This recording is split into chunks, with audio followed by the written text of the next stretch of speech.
have not changed, I will leave and stay away from the meeting whilst row 31 is discussed and voted on. Thank you, Councillor James. Our next declaration of interest is from Councillor Carol Taylor, item 8.3. Thank you, Mr Mayor. I requested that it be minuted at the Environment and Community meeting on the 13th of September that I am a member of the Toowoomba Turf Club, just an ordinary member, item number 4, row 31. And I have decided to stay and participate in the decision about row 31, including by voting on the matter. The relevant circumstances have not changed, and I will participate in the decision about row 31, including by voting on the matter. Thank you. Thanks, Councillor Carroll. Councillor James, you have a second declaration, again for item 8.3. Yeah, thanks, Mayor. So I requested that it be minuted that I declared an interest in relation to item 4, row 5, St Mary's Old Boys Association at the Environment and Community Committee meeting of the 13th of September 2023, and of Council's decision to allow me to participate in the decision about row 5, including by voting on the item. As the relevant circumstances have not changed, I will participate in the decision about row 5, including by voting on the item. Thank you, Councillor James. The final declaration is indeed from myself, and that is that I request it be minuted that I declared a declarable conflict of interest in relation to item number 5 at the Finance and Business Strategy Committee meeting of 13th September 2023, and of Council's previous decision to allow me to participate in the decision about the matter, including by voting on the matter. This was in regard to the reappointment of the Chairman of the Board of the Empire Theatre. As the relevant circumstances have not changed, I will participate in the decision about the matter, including by voting on the matter. Councillor Rebecca. Thank you, Chair, through you.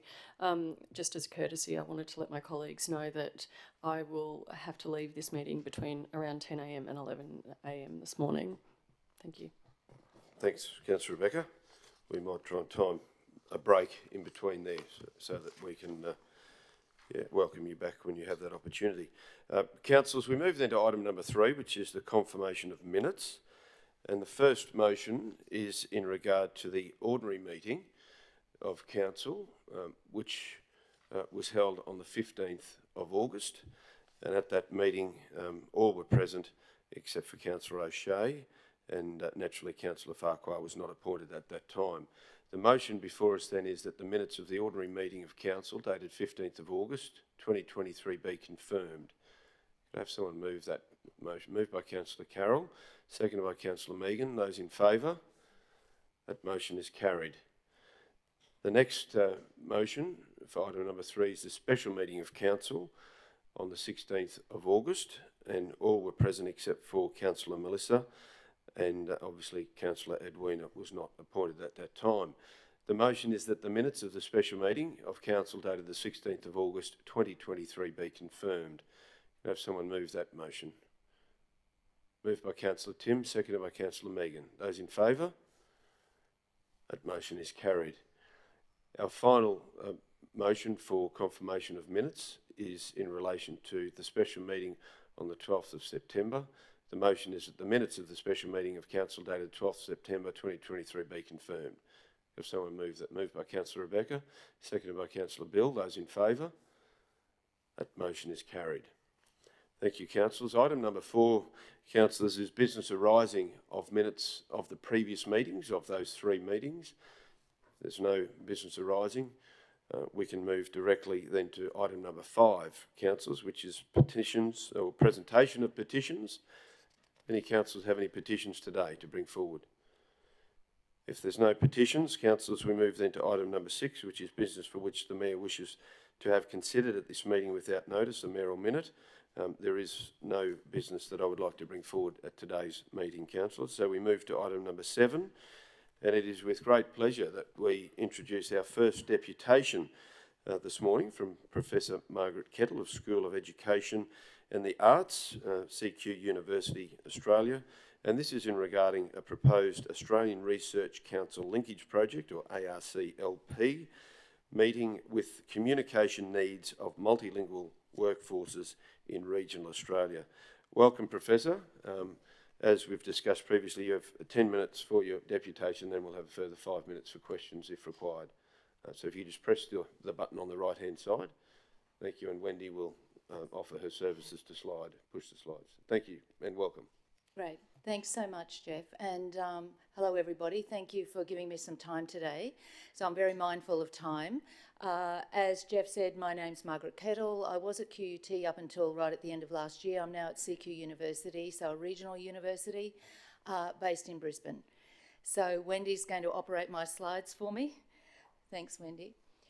So as Jeff said, what I'm interested in talking with you about is an ARC, or Australian Research Council, linkage project.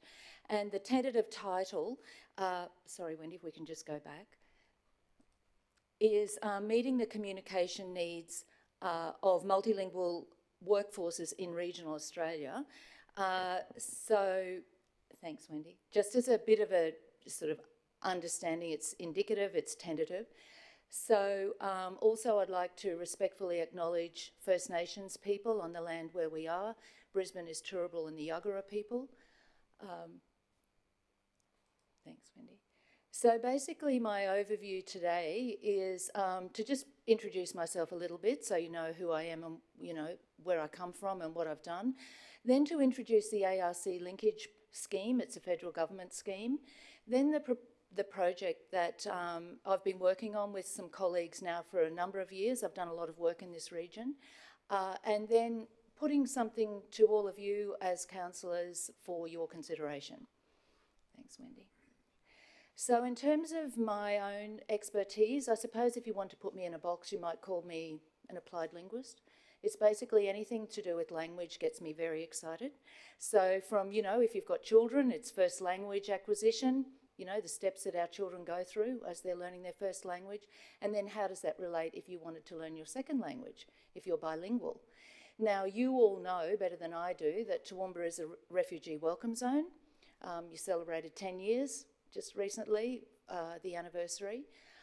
So actually my research projects that I've done always involve language of some sort. So I've looked at English language teaching and learning in China. That's what we call an English as a foreign language context. But most of my research has actually been regional, which is why it was a really nice move for me to go to become a research professor at CQU, right? And so I've done a lot of work in this particular area. So just by way of research projects, some of you will be familiar with these. Wendy, can we go to the next one, please? So this was some work with schools. So what happens when a child arrives in school? They've come from Syria, they've come from Brazil, their parents are working at the abattoirs, let's say at Oki, and they don't speak any English. But they move into a classroom where it's overwhelmingly English. English instruction, English assessment, English classroom interactions, English homework.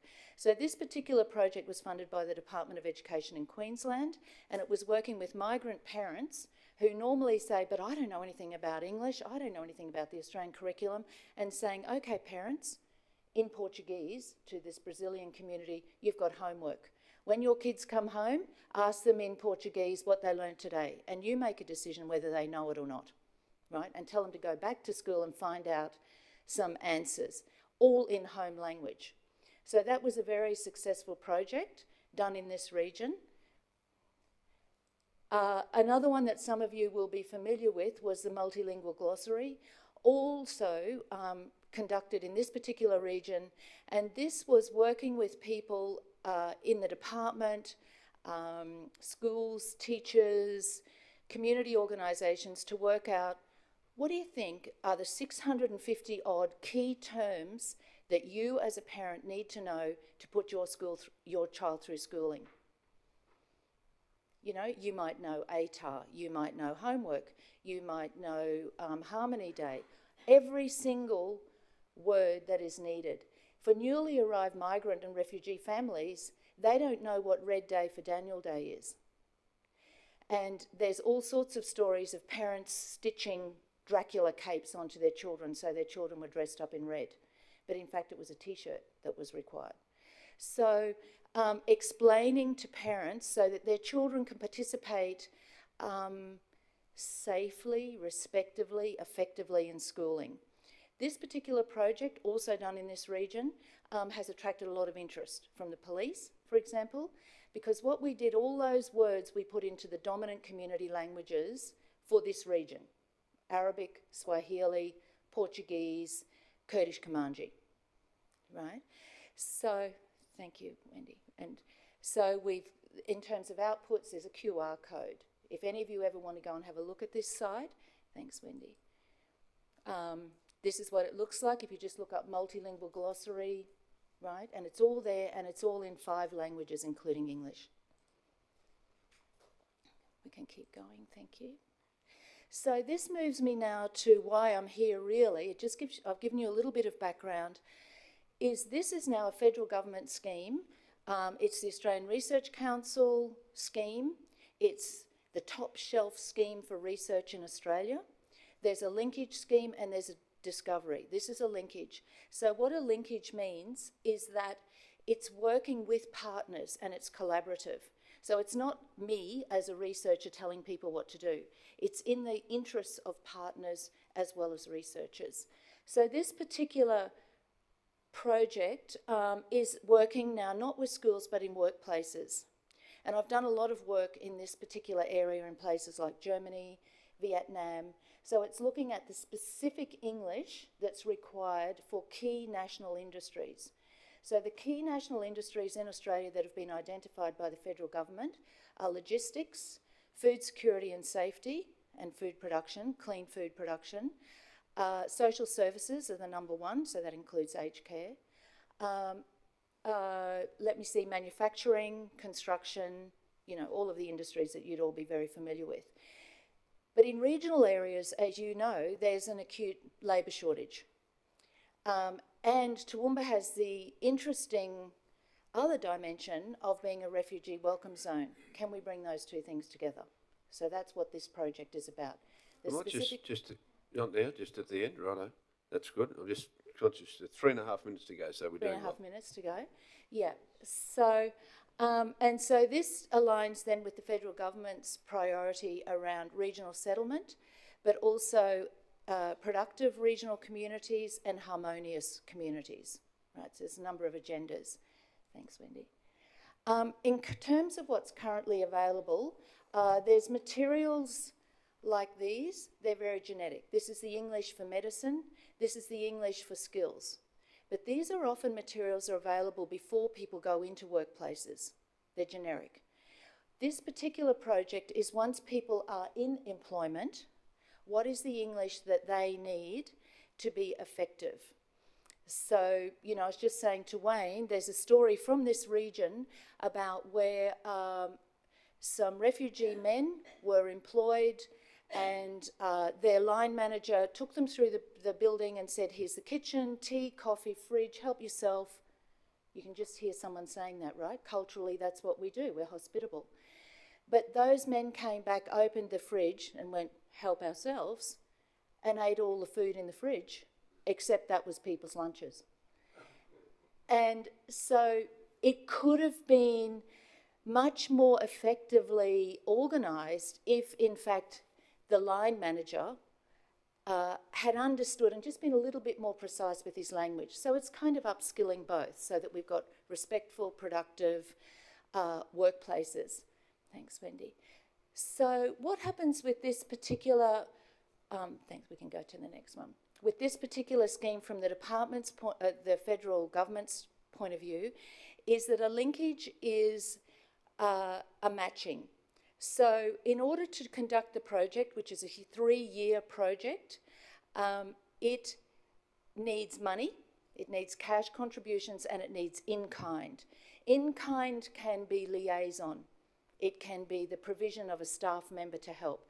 But it also needs cash. But the federal government will match dollar for dollar, and the in-kind has a value, and they will match that as well. So, thanks, Wendy. So you have, this particular project will involve myself from CQ University, also people from Sydney University, probably the University of South Australia. I've also been speaking with Multicultural Australia, DESBIT, and the Chamber of Commerce, and they're all interested. So certainly Multicultural Australia and DESBIT have said yes, they will sign up as partners. So thank you, Wendy. What I'm asking for you to consider is whether you would be interested in also coming on as a partner to be part of a reference group, to provide input with that kind of equal sharing and collaborative relationship. So it's very much in the interests of the partners as well as the researchers. The researchers just kind of mobilise it. But also as an employer, because I know that the council also employs a lot of people as kind of foundational employment, as participation into community, into work. So it would be possibly, I'm just putting these figures up as ballpark figures. Because it's 3 years, it's how much would a cash contribution be then per year? Can be as big or as small as 10,000. Some people do 50,000, whatever, is possible. But in-kind contribution as both a reference group partner and an employee might be access to work shadowing. So literally following someone around for a week and finding out all the English that they need. If they're a forklift driver, they might have written documents, logbooks, they might have instructions, but it might also be some interview time, and it might be things like an assistant in-house that I can then talk to, so I don't have to be bothering you. So that's what I'm just putting, thanks, Wendy. Thank you, Margaret. Opening up for your Perfect consideration. timing. Thank you. Perfect timing. Thank you. Councillor Nancy, first off. Thank you, and sorry for the confusion. Thanks for that presentation. I just can't. What you're talking about is filling a really important void, and I think it's exciting that this is being implemented. I just wondered, I chair Study Toowoomba, and I wondered whether you'd engage with Study Queensland at all, understanding that your focus is on those in the workplace rather than the students, but many of our university students work as well, and we're constantly talking about that void, the language barriers, and I just wonder whether Study Queensland and certainly Study Toowoomba might be worth engaging with as well, to try and see what partnerships we could strike up to help fill that void. Yeah, well, thank you. Definitely very happy to have a conversation. I did a consultancy with the Darling Downs Southwest region of the Department of Education a number of years ago, and have had extensive work with them and collaborations with them. Work with a number of the high schools, so I'm very aware of, for example, Harristown State High School, the number of Yazidi, Swahili-speaking Congolese and Sudanese background students that you've got in your schools in this region. And I know that a lot of the students are then working in, for example, McDonald's. So we could definitely talk about that, how we could do that. This particular project will be orientated to workplaces, but there's no doubt that some of your students will be working, in part-time jobs at KFC or McDonald's. Certainly a lot more than KFC and McDonald's. They work in areas where the areas that they're specifically studying. That can be agriculture, manufacturing, all that sort of thing. So it's a wide variety of workplaces that they actually work in. It's not that what you're talking about is more of the student level in the secondary school, but anyone in the university is generally working in whatever they're studying, whether that be manufacturing, space, agriculture, whatever that might be. Certainly a good opportunity, I think, to link. Councillor Nancy chairs Study Toowoomba, so I think it'll be a good one to hit base on, for sure. Yeah, Councillor that's Megan. great. Thank you. Oh, thanks, Mr Mayor. Margaret, thank you. You came and presented at the Multicultural Advisory Committee, and just if you could explain to councillors, when you were talking about that, the tool, the booklets that you used for the parents, for the school kids, the question was raised, well, Kurdish Kurmanji is not a written language. How did you get around that? And then there was an extra piece of that you did, which I thought was incredible. Great, thank you. Wendy, can we go backwards, please, to the one that says glossary? This one, yeah, great. So thank you for the question. So what happens, many of you probably know, I think there's about 5,000 Yazidi people have been settled in Toowoomba, which is wonderful. They speak Kurdish Kamanji, as you probably know. Now, Kurdish Kamanji is what we call an oral language. It is not written. And so any of those people who've been to school, the schooling is in Arabic. So, you know, we speak English and we go to school and everything's in English. But actually, they speak Kurdish Kamanji, but if they had schooling, the schooling's all in Arabic, textbooks, etc. But what happens because of war, as you know, many people had what we call interrupted or no schooling. And so for some of the Yazidi people in your community, they don't have literacy in their home language, let alone in English. So, but how do these parents, so you've got about 5,000 people settled in this region, how do they engage with schooling when everything that's sent home is in English? And then if it were to be in Arabic, they still can't understand it. So what we did is, as part of the glossary, it has the 5 languages, right, the dominant languages, but the Kurdish Kamanji, if you go in and have a look, and you can use the QR code, the written glossary is in Arabic, but we also included an audio part. So the audio, if you go in, you can tap on it, and it will give each of the words and the definitions in Kurdish Kamanji. So we have an audio component to that one for those people who can't read the Arabic.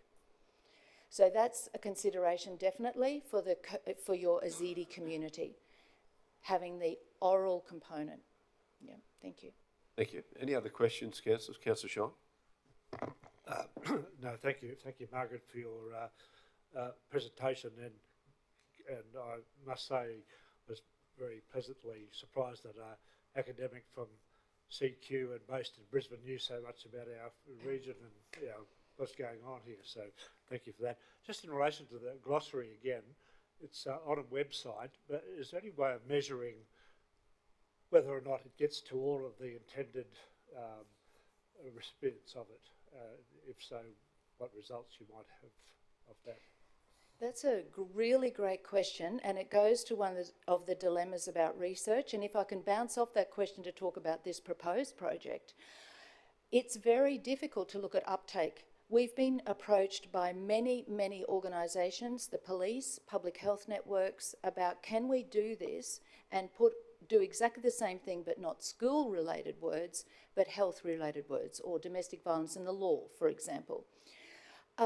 So I literally got an email from the Department of Education last Friday about putting this into the Creative Commons. So that means it's open access, anyone, anywhere in the world can use it, and the department is open to doing that.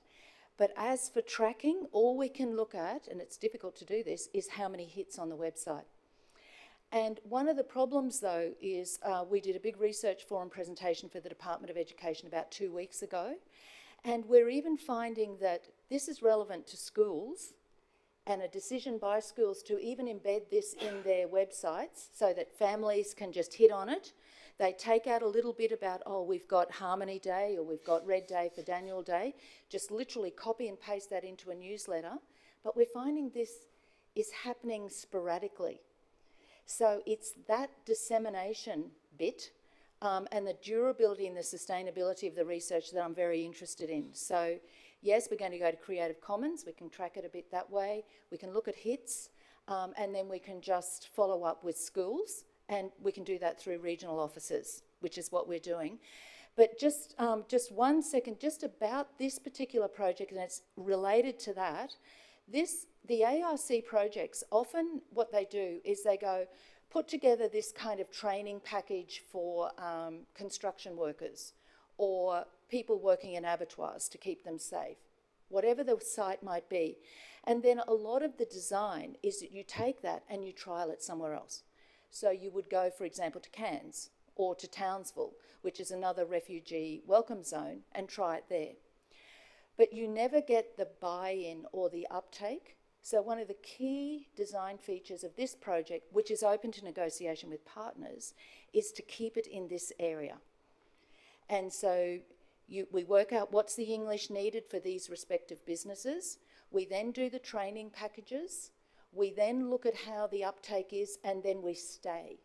And we look at the systemic change over time across the 3 years to work out as well what makes things stick. Because a lot of professional development, a lot of training workshops, they don't stick and they don't change culture or practice. So we want to know how to do that as well, particularly within industry. People are busy, you know, how to make it stick systemically. Okay, thank you. Councillors, we're probably out of time, Margaret, but thank you very much indeed, Professor. Do appreciate it. So that the next step from here for you would be to submit a formal request to the CEO, and that would need a council decision to take this forward from there. But thank you very much for the information. Certainly, I know my colleagues are very keen on helping our businesses and the new arrivals interact and make sure that we're all contributing to the community. So thank you very much. Yeah. Thank you very much, everyone. Thank you.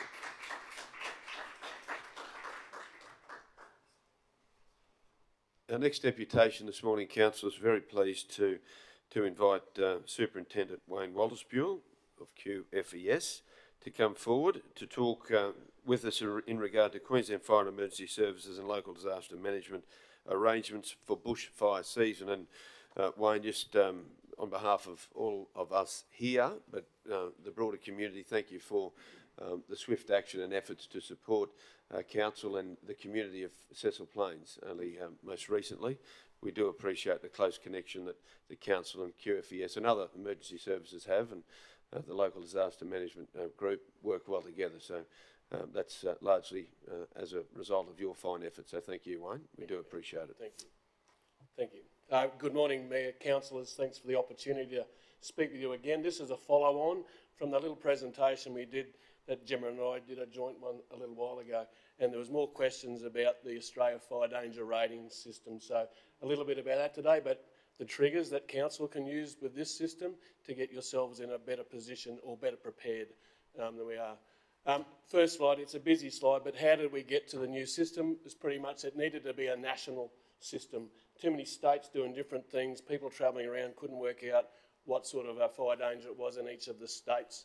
So the Royal Commission into Natural Disasters made a recommendation that a national fire danger rating system be developed and implemented. Queensland supported that through our Premier, and the Rural Fire Service, as part of Queensland Fire and Emergency Services, put a project team together to work with the national body to come up with the system that was implemented on the 1st of September last year. Thank you. So this is the bit I'll probably spend more time on now, and it's what does it mean, the call to actions, and what is the system. It's gone from 6 down to 4 categories, and there's a no category at all at the start. If there's no fire danger, then there's no category. And as the fire danger increases, we're moving through moderate, high, extreme, and that horrible catastrophic that caused us to have a chat a couple of weeks ago. The calls to action then come with that, and it's important we understand what those calls to action are about. I'm not going to read through them, but it's important that everyone understands what they mean and what to do. And all of the messaging that we give to people is, please understand what those messages are. It is a call to action. People need to do something when we get to a certain level. And every time I talk on the media, on community, we talk about please understand what those actions are, particularly when we start getting down to preparing leave and that type of thing. So very simply, the moderate area is plan and prepare. Everyone should be planning to prepare for bushfire season. If you haven't done that already in our communities, you're behind the 8 ball straight away. But more significantly then, when we get to be ready to act, that is about prepare to leave, take notice of what the community messages are, and be prepared to act swiftly on what we're saying. The extreme one is call to action. That's when it is prepare to leave or leave now. Those messages are dealt with in a number of different categories, and this is where the council come in to play with their disaster management team. We'll start putting those messages on the dashboards, websites. It's all the same messaging going out, but a number of different medias that it goes out on. And then if it's too late, the message will be take shelter now. Now, we give that message, people in that situation are in grave danger. If it's stay where you are means you can't leave, and we saw a lot of that. Really, it was catastrophic stuff in Victoria. People were leaving too late in mountainous areas. Most of them were killed through car accidents and not the fire. So we want people to stay where they are. They have a better chance of survival if they stay in their homes. It's too late to leave. So those messages are really important. We don't take lightly putting those messages out at all. And when we get to certain areas of those extreme where we tell people to leave now, there's an emergency alert will go out with that as well. So it's distributed through an emergency alert. When we do those triggers, council play a really big part in that. You need to open up your evacuation centres before we put the messaging out. It's a really timely sequence of events that have to occur there. So there's a lot of stuff on that slide, but those call to actions are really important, and they'll develop some trigger points. I think I've got some... Can I just step here so I can just... I've added some comments over the other side as well. They're the new ratings that come in, and the numbers at the top are quite critical for us in our preparedness levels, but people need to take notice of what they mean. And I think the imaging that we put out there to the community, the flames get bigger and bigger and bigger, so people need to equate what a high fire danger means, that the flames could be up to the tree height and that type of thing. And we get down to that, the other end of catastrophic, where everything's engulfed in fire. So it's a very simple image of what those different ratings mean as well. The new system doesn't correlate with the old system. Some of us old people still correlate the old system with the new system. There's a little bit of trust in the new system still, and I still use the old system because I know what it means. It doesn't mean to say we don't use all the tools available to us to work out what preparedness levels we are at and the community need to be at as well. Thank you. So the new system takes into account vegetation types. The old system took into account forests and grass, that was it. And we know there's many, many more types of vegetation around that are affected by fire. It also looks at the percentage of vegetation type in each local government area. And the other day when we spoke about the sign at Kabala being catastrophic in the mist and the cool, is a great indicator of why we need to change that. The Bureau forecast across districts. The districts that we're in here is the Darling Downs and Granite Belt district. The biggest threat that day was Goondiwindi, not Toowoomba. So if you look at the vegetation types we've got in the Darling Downs, they vary quite dramatically. The biggest one is grasslands for us. So 74% of the landscape in that forecast district is grasslands. So we use the grassland modelling type to give us the worst fire danger on that particular day. The problem the other day was they used a grassland one that CSIRO picked up of ungrazed land. Now, most of the land we know around here is either grazed or natural. The fuel loads were exacerbated, hence we got a catastrophic forecast. What we've asked now is to change the forecast into the local government areas, so the signs in Toowoomba Regional Council area reflect what the danger is in the council areas. So the other week it would have been moderate for Toowoomba, probably extreme for Goondiwindi, and in between for the Southern Downs areas. So that is possible to happen, and we've asked for that to happen now, and it won't happen overnight, but those ratings will come out via local government areas on those signs. I'll just draw back. The signs are managed locally, not locally, by the BOM through automated processes. So the signs are all solar panelled, they can link in and they can be modified by the BOM, not us. So we don't run the system, we use the system, we're the biggest user of it, but we don't run the system. So we've asked the Bureau to make sure the signs relate to local government areas. There's 8 vegetation types that we use across Australia, so it's Australia-wide. One of the ones that we're encountering right now was the fuel type at Cecil Plains in the Cumberilla State Forest. We can't find it anywhere in the system, so it's a new system. We've got to develop it and work with it and make it better for us. There's a lot of information in the back end of this that we see that the community don't see that really help our decision making, and that's the important part about the new system. Thank you. So I've added a couple of terms on the far side to look at how I think councils should be adopting the new system. May I just stand down here? I'll yell a little bit. Can you all hear me still? So these are the advice messages. They're very different to the fire danger rating. Same colours, and I can understand our communities get a little bit confused. So the messaging is... Thank you. The messaging is used on advice, watch and act, and emergency warnings. It's linked into our fire danger rating, but this is what the community see and their call to action and what they need to do. So in the advice level, there's a fire somewhere, it's smoke, just be aware of it. I think councils, through the LDMG, should be looking at being at alert level. If there's fires around and it's bushfire season, councils need to be at alert level. The next one is watch and act. So this is where they're going to have to be at lean forward, because at watch and act, we might put out a leave now advice message as well. So if council are already at lean forward, there's already people in that situation viewing what's going on and are able to act pretty quickly on opening up the Millmerran Showgrounds, for instance, if we get a quick fire that happens down in the Millmerran Woods area. And as we move up to that emergency warning level, it's stand-up time. People need to be in place, ready to go, ready to activate as soon as we do it. Excuse me. So that leave immediately, if we do that messaging, councils are part of that decision-making as well. Excuse me. So if we've got people in liaison roles, so people like Kevin or Jenna are part of that liaison role, they can come and sit in our coordination centres and be a part of that decision-making. Time to leave now. Oh, thank you. My apologies. They're part of that decision-making. Council are part of that. So if we decide to make that message go out, and if it's on an emergency warning, the emergency alert goes out with a message at the same time. So it's a joint decision, and we all work on it together. It's important to have the liaison officers embedded into our control centres. So council need to be stood up when we get to that level. Thank you.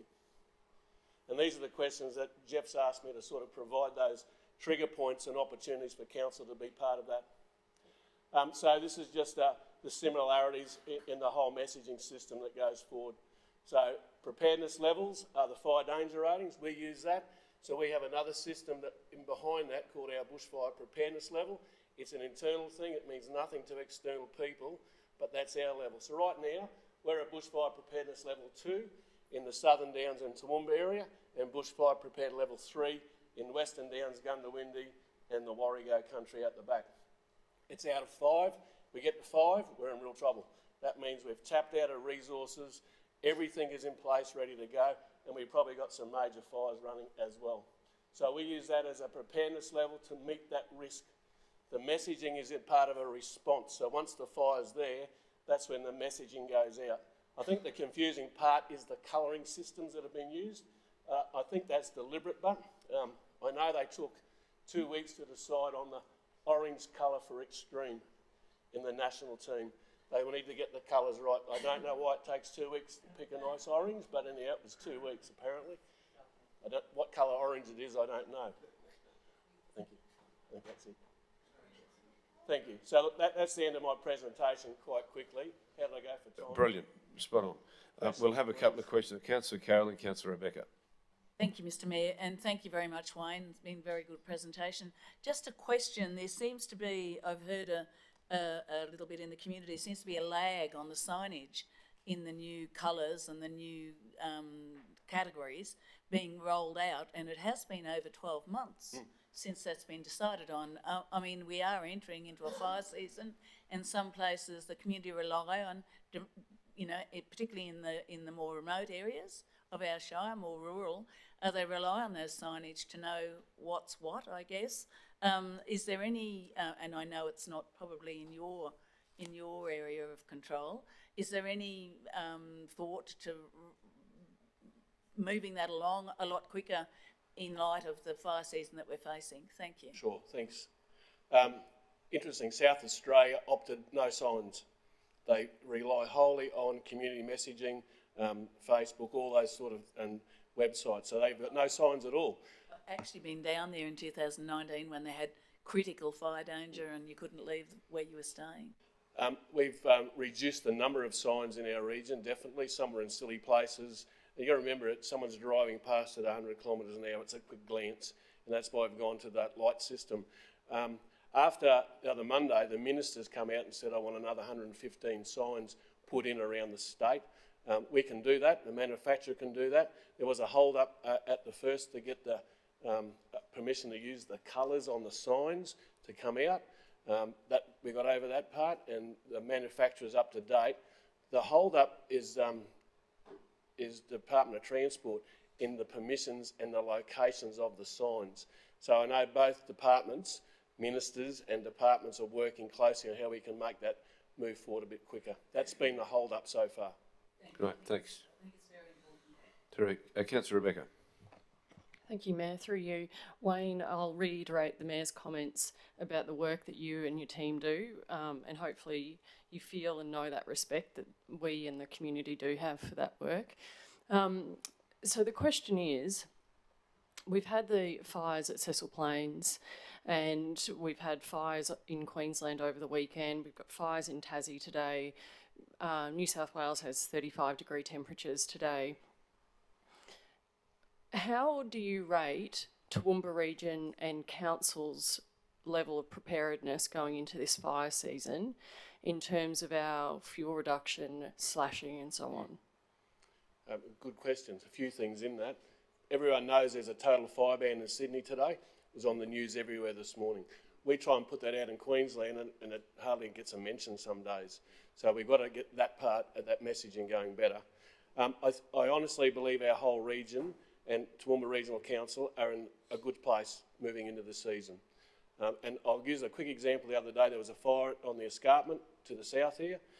We put 2 heli-tacs on it. Within an hour and a half it was out and finished. If we hadn't have done that and had people on the ground in that quicker time, that would have been a 2-week job and impacted Toowoomba. So we know there's a number of fire breaks put in there. Council have done a lot of work in those areas on the land that they own. Our collaboration and working within the fire managers group is fantastic. The disaster management group, we did a great exercise not long ago about bushfires and how it impacts Toowoomba Township. That had some great outcomes out of that. That was driven through the disaster management group. I think we're in a pretty good spot in nearly all councils that we're working with at the moment. I honestly believe that. And I'll just add on, I think what we achieved the other day, we achieved at Cecil Plains, is something we've got to continue to do. We did it at Tara, we've done it here. I think it's really important that the community see it's not one organisation. We're all in part of this. We're all a big part of this. And we all have something to play. We have the combatant component. Councils have a lot to do with the disaster management, the evacuations and the messaging that goes on, and all of the equipment and people that you provide as well. So it's an all-in, and I think the Area Fire Managers Group are a big part of bringing that together. We've done a really good job there. Thanks, Councillor Rebecca. Councillor Tim, then Councillor Megan. Thanks, Chair. Quick question. So we talk about partnerships, and council's got its land, then we've got state and federal Crown land, and then we've got large private landowners as well, and they're all kind of working in together. So those conversations of what you can do on Crown land or council land, but how is the buy-in from other parties that may be large landowners as far as that partnership? Is everyone rowing in the same direction here, in your opinion? Are you referring to private lands more so there? Yeah. All of the Crown lands, whether they be federal, state or council lands, are well managed. We can do that because they're parties to our fire managers group.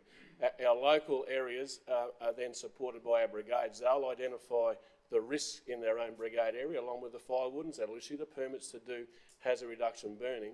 The problem we've had is our window for doing fuel reduction burns has squeezed in so tightly this year. I mean, our fire season from December last year through to March, and then didn't really ease up much right up until August. That's been a big problem this year. So we have to work back to the other two options of community education and awareness and fire breaks and mechanical work and fire break management. That's the best we can do. There's no point trying to burn something that you know is going to escape and cause us a problem. So the risk is a risk, but if it doesn't get ignition, then we're right. Does that make sense? Yeah. Thanks, Councillor Tim. Councillor Megan. Thanks, Mr. Mayor. Wayne, we just spoke briefly before we started about the fires out at Tara were caused by mowing and slashing. Yeah. So on a very practical level, what should people do, or what's the messaging that we're trying to send to people? Because the messages are similar all the time. If you're going to be mowing, slashing, or any sort of hot works in dry country or on bad days, you need to have a spotter and some sort of ignition, suppressant thing with you, a garden hose if you're nearby, clear around the area, back to bare earth if you're welding around a gate.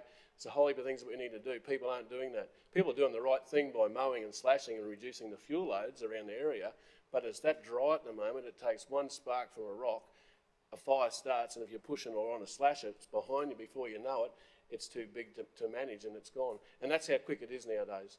And the one at Tara on the weekend, the one at Miles on the weekend were the same things.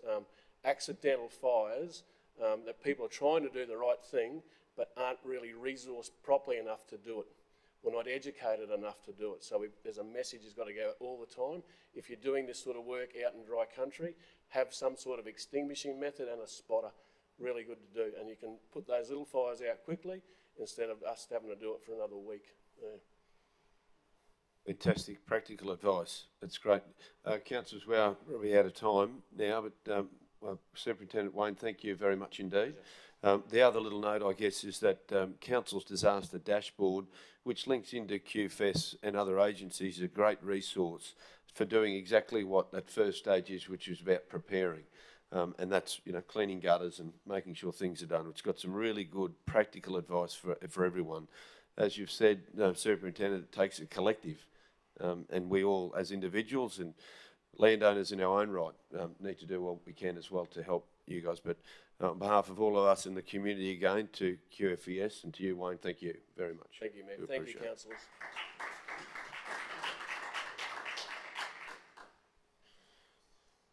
Councillors, we will move now then directly to the next item of business, which is the reception of and consideration of committee reports, and we'll deal with the conflicts and remove items as we work through this. So may take a little bit of patience to get through it. Item number 8.1, councillors, is the Planning and Development Committee.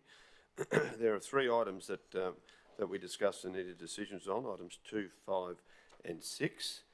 And I make reference to Councillor Carl's declaration, declarable conflict of interest in item number 6. And therefore the first motion, councillors, is all item number 6, so it'd be items numbers 2 and 5.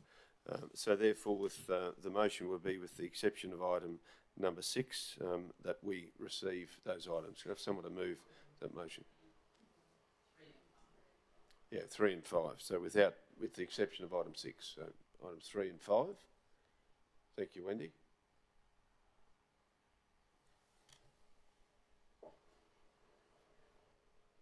Except the motion is at the top of the screen there, that the report of planning and development dated 12 be received with the exception of item number 6. Recommendations there and adopted. Moved by Councillor Megan, seconded by Councillor Bill. Those in favour? That motion is carried. Pardon me. Item number 6 then, councillors, we treat separately, noting Councillor Bill's declaration. And the recommendation therefore is before us that number 1, resolve to uphold the waiver arrangements for the changed warehouse use and recognise the amendment infrastructure charge notice for $162,686.02 in a deed of variation, and 2, endorse the extension of the delivery of work by 2 years from the due date for the lodgement of the operations of the works applications. We do need to call a division on this, so can I have someone to move that motion? Moved by Councillor Megan, seconded by Councillor Tim. Those in favour? That motion is carried unanimously. Wendy, if you could make note of that. Thank you. We move then, councillors, to item 8.2, which is the Water and Waste Committee. And there were 2 items, councillors, in that. And the motion is that the report of the Water and Waste Committee dated 12 September be received with no exceptions unless anyone needs to pull something out. If not, it will be that both those items recommendations adopted. Have someone to move? Moved by Councillor Nancy, seconded by Councillor Melissa. Those in favour? Carried unanimously. Thank you, councillors. We then move to item 8.3, and there were no items. However, we do need a motion that the report of Infrastructure Committee be received. Moved by Councillor Carroll, seconded by Councillor Melissa. Those in favour? Carried unanimously. Our next item is 8.4, which will take some working through, councillors. There are 3, item 3, 4 and 5. make reference to Councillor O'Shea's 2 declarations and Councillor Carroll's 1 declaration, and therefore we need to call for divisions in each of those items. The first motion is that the report of the Environment Community Committee dated the 13th of September be received, and with the exceptions of item number 4, the recommendations therefore be adopted. Moved by Councillor James, seconded by Councillor Tim. Those in favour? That motion is carried. Councillors, we move to item 2, and Councillor O'Shea, this refers to the item that you've declared. So if you'd like to remove yourself from the meeting. This is row 31. So we deal with that separately. Wendy, if you could just, thank you very much for that.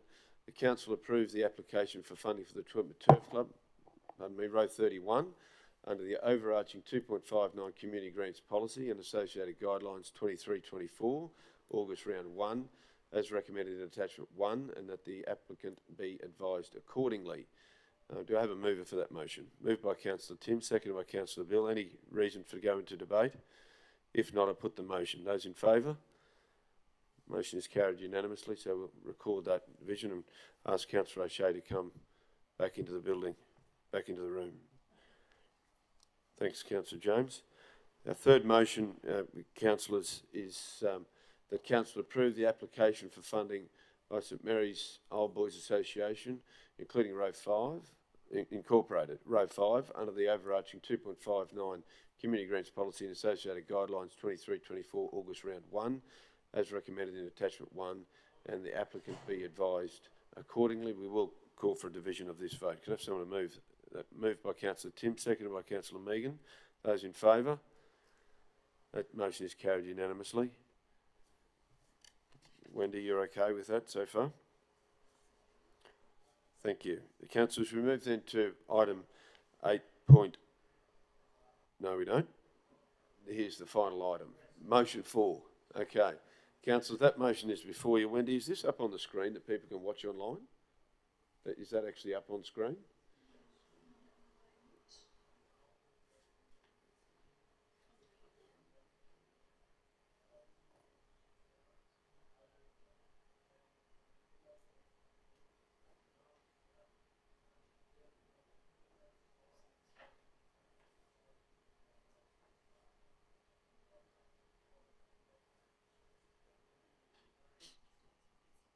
That's okay. We'll get into a rhythm with these longer motions so that we can just put them up on screen to give people that opportunity to read them when they look back at the minutes or revisit it. It's up on screen, up on the motion. So the motion's there before us, councillors. It is the fourth motion, and it is as per what's in front of you there. Can I have someone to move that motion? Moved by Councillor Kerry Shine. You've got a question? If I might, Chair. Mayor, item number 3 doesn't sort of give any explanation to the public as to why we're departing from normal procedure. Is it necessary to put in something that because of the caretaker period or something of that nature? That's a good point, Councillor Shine. Open for some wording advice, but you could almost put it just at the end of it, I would assume, due to caretaker period. For the quadrennial election. Sure.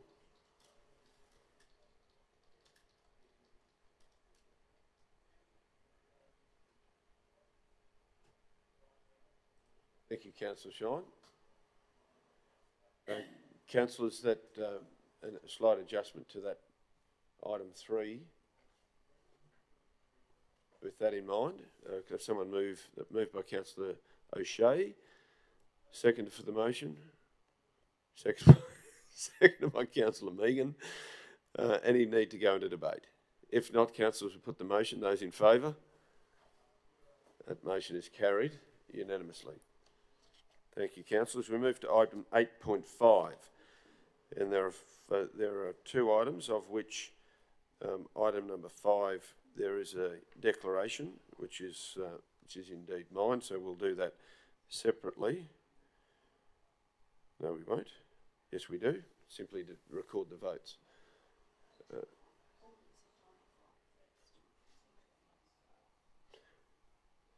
So Wendy, if you could just put forward that motion up on the screen so that we can keep track of that.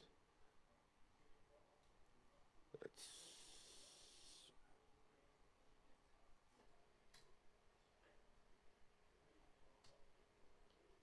Thank you, Wendy. The motion now is before us that the report for Finance and Business Strategy Committee dated 13th be received with the exception of item number 5. Recommendations there before adopted. Councillor Shine moved. Councillor Melissa second. Those in favour?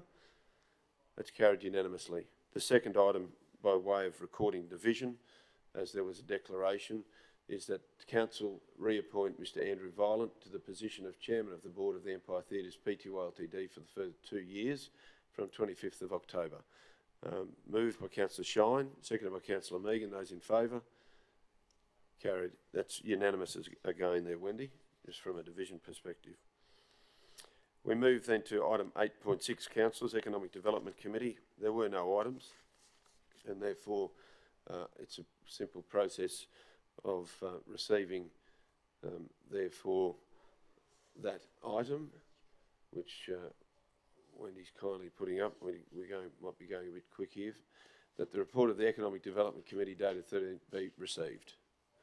Moved by Councillor Edwina, seconded by Councillor Megan. Those in favour?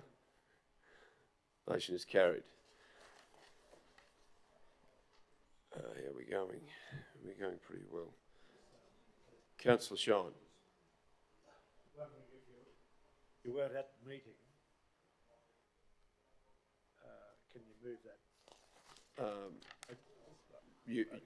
Because it was a committee endorsement, this is a new decision being made at ordinary meeting of council.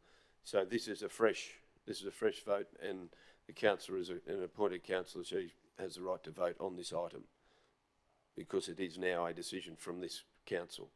If it was removed and discussed, it's the same. So this is a decision today. So yes, you can. Councillors, we're moving to item number 9. I'm in your hands if you want to just have a quick 10-minute break. Moved by Councillor McMahon to adjourn for 10 minutes. Seconded by Councillor Nancy. Those in favour? Motion's carried unanimously without dissent. 10 minutes, councillors, return.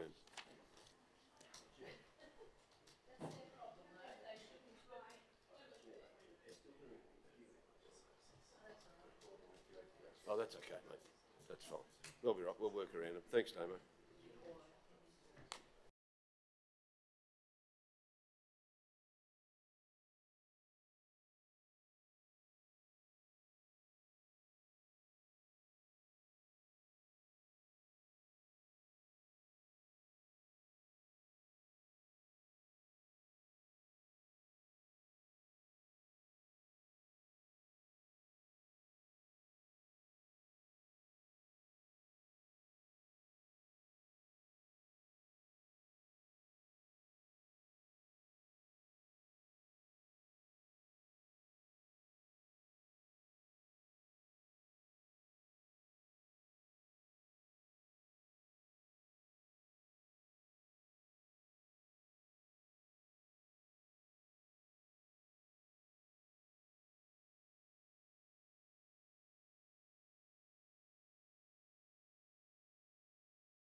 Well, councillors, will resume the meeting and we move to item number 9, which is the monthly financial performance statement. I acknowledge Acting General Manager Kylie and Manager Financial Services Andrew Wagner.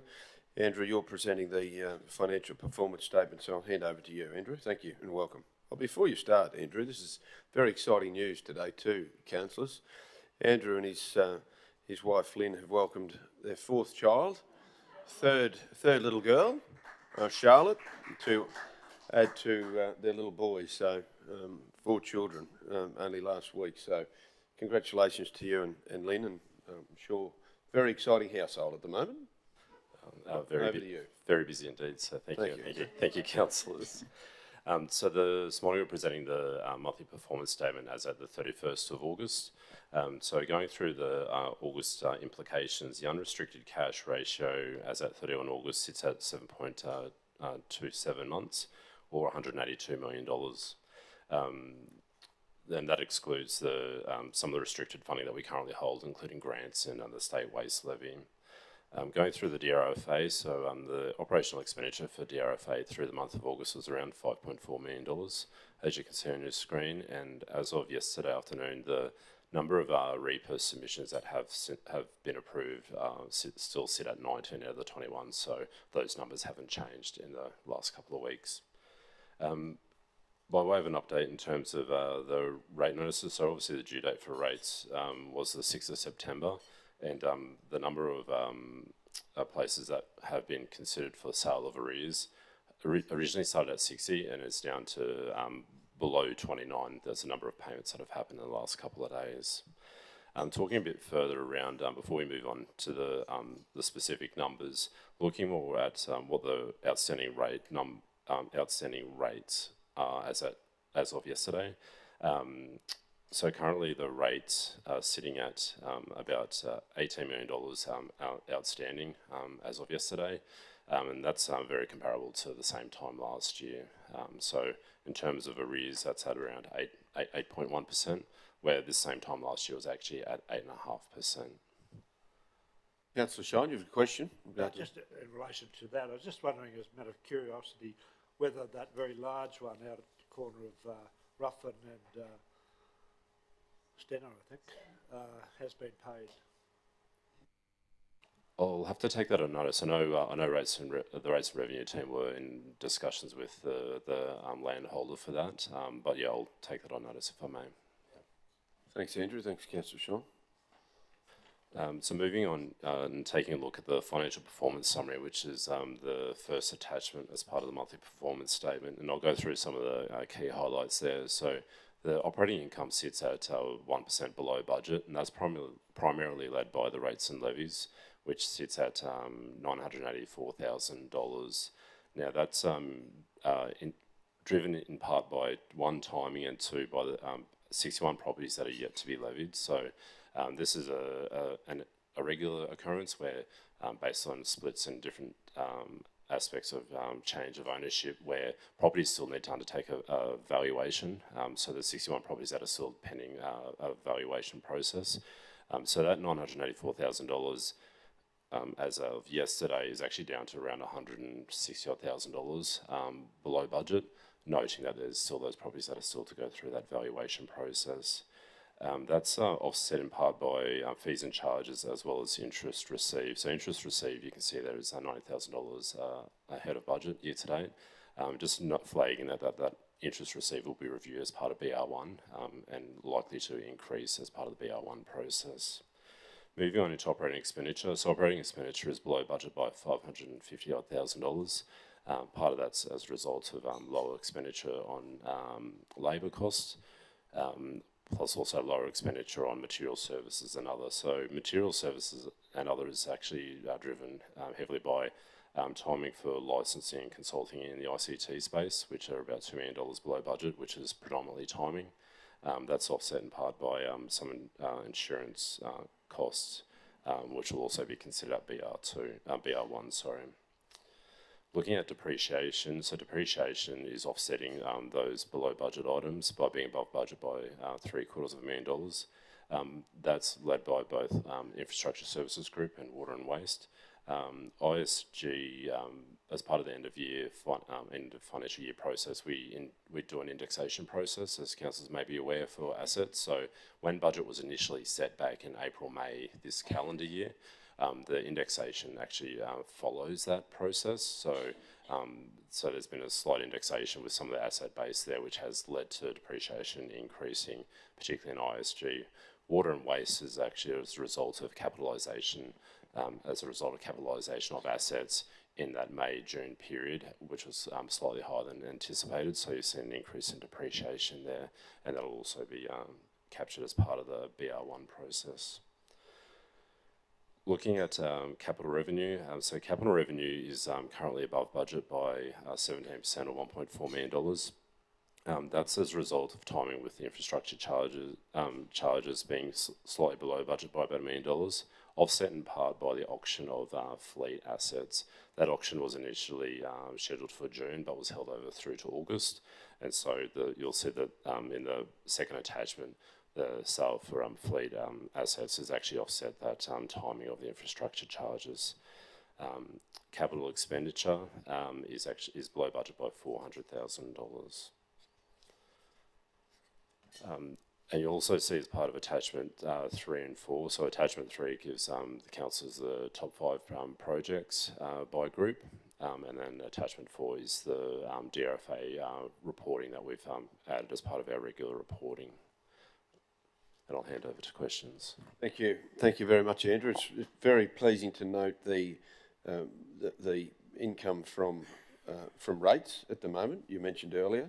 And I think credit on behalf of council to our community, because there was always, when there's a rate and they come in, it's always around timing to see how that fits. But the community's obviously responded and paying in due course. So that's great. Councillor Melissa. Thank you, Chair. Thank you, Andrew, for the reports. I have a couple of questions, if I may, and it's all about the DRFA, please. First of all, and I note this was the same in the previous month, but unfortunately I wasn't here, so I don't know if it was covered off in the previous month with questions, but I note the net operational total is an overspend of $5 million. Has this loss been budgeted for? I take it we're talking about the budget or the second column, I assume, Councillor? 2023-24 budget. The total operational income is $81.5 million, and the total operational expenditure is $86.5 million, with a net operational loss of $5 million. Yeah. No, thank you, Councillor. My understanding is that's reflective of the actual direct cost to that program for DRFA. So DRFA actually then go on to use the internal fleet hire through the ISG group. So part of that internal hire is there'll be a revenue component reflective in the ISG space, particularly in the fleet and logistics, where they'll be effectively the plant hire to the DRFA program. And my understanding is that's half of that difference. The other half of the difference is internal labour costs as well that are being directed towards that program. So for the current financial year, my understanding is it's a break even. So income matches the expenditure with the internal revenue going to the ISG group, in particular fleet and logistics space. Noting also too that given that this is a multi-year program, there will be trailing expenditure and revenue that will go into the next financial year as well. So there will be also revenue being recognised into the following year, which is likely to be higher than the expenditure. Well, that's the goal. Yeah. Okay, thank you. I want to just closing the loop on that one, Councillor Melissa, whether a notation could be made in reference to that for future, because when you read that, it does look like it's certainly not cost neutral. So perhaps that's something we could just make a notation at the bottom, which might help. That's a good idea. Thank you. Councillor Melissa, you had a supplementary question? Yes, I do, if I may, please. Now, I also note, Andrew, and I don't know if this is a question for Finance and Business or ISG through to Mike, but I note that the total submissions were 21, with approved submissions of 19, which is the same for the previous report as well. Do we know when we will be notified about when those particular submissions, if and when they will be approved? And if they're not approved, what happens to the work that needs to be completed? How is that budgeted and funded? I'll allow GM Mike to talk to that, if I may. Thanks, GM Mike. Thank you, councillors. As you can see, the bulk of the submissions have been approved. The two that aren't, I think, is the finalisation of abetment submissions and also what we're calling a mop-up submission. So it's some bits and pieces and different things. So, and they're very close. As of last week, they've all been approved through the what we call the MARS system. So at the QRAN, so they've just got to go through the finalisation of, you might call it the final stamp of approval through QRA, and they'll be through. So they should all be through this month in a formal sense. Okay, yep. Thanks, Mark. One more, if I may.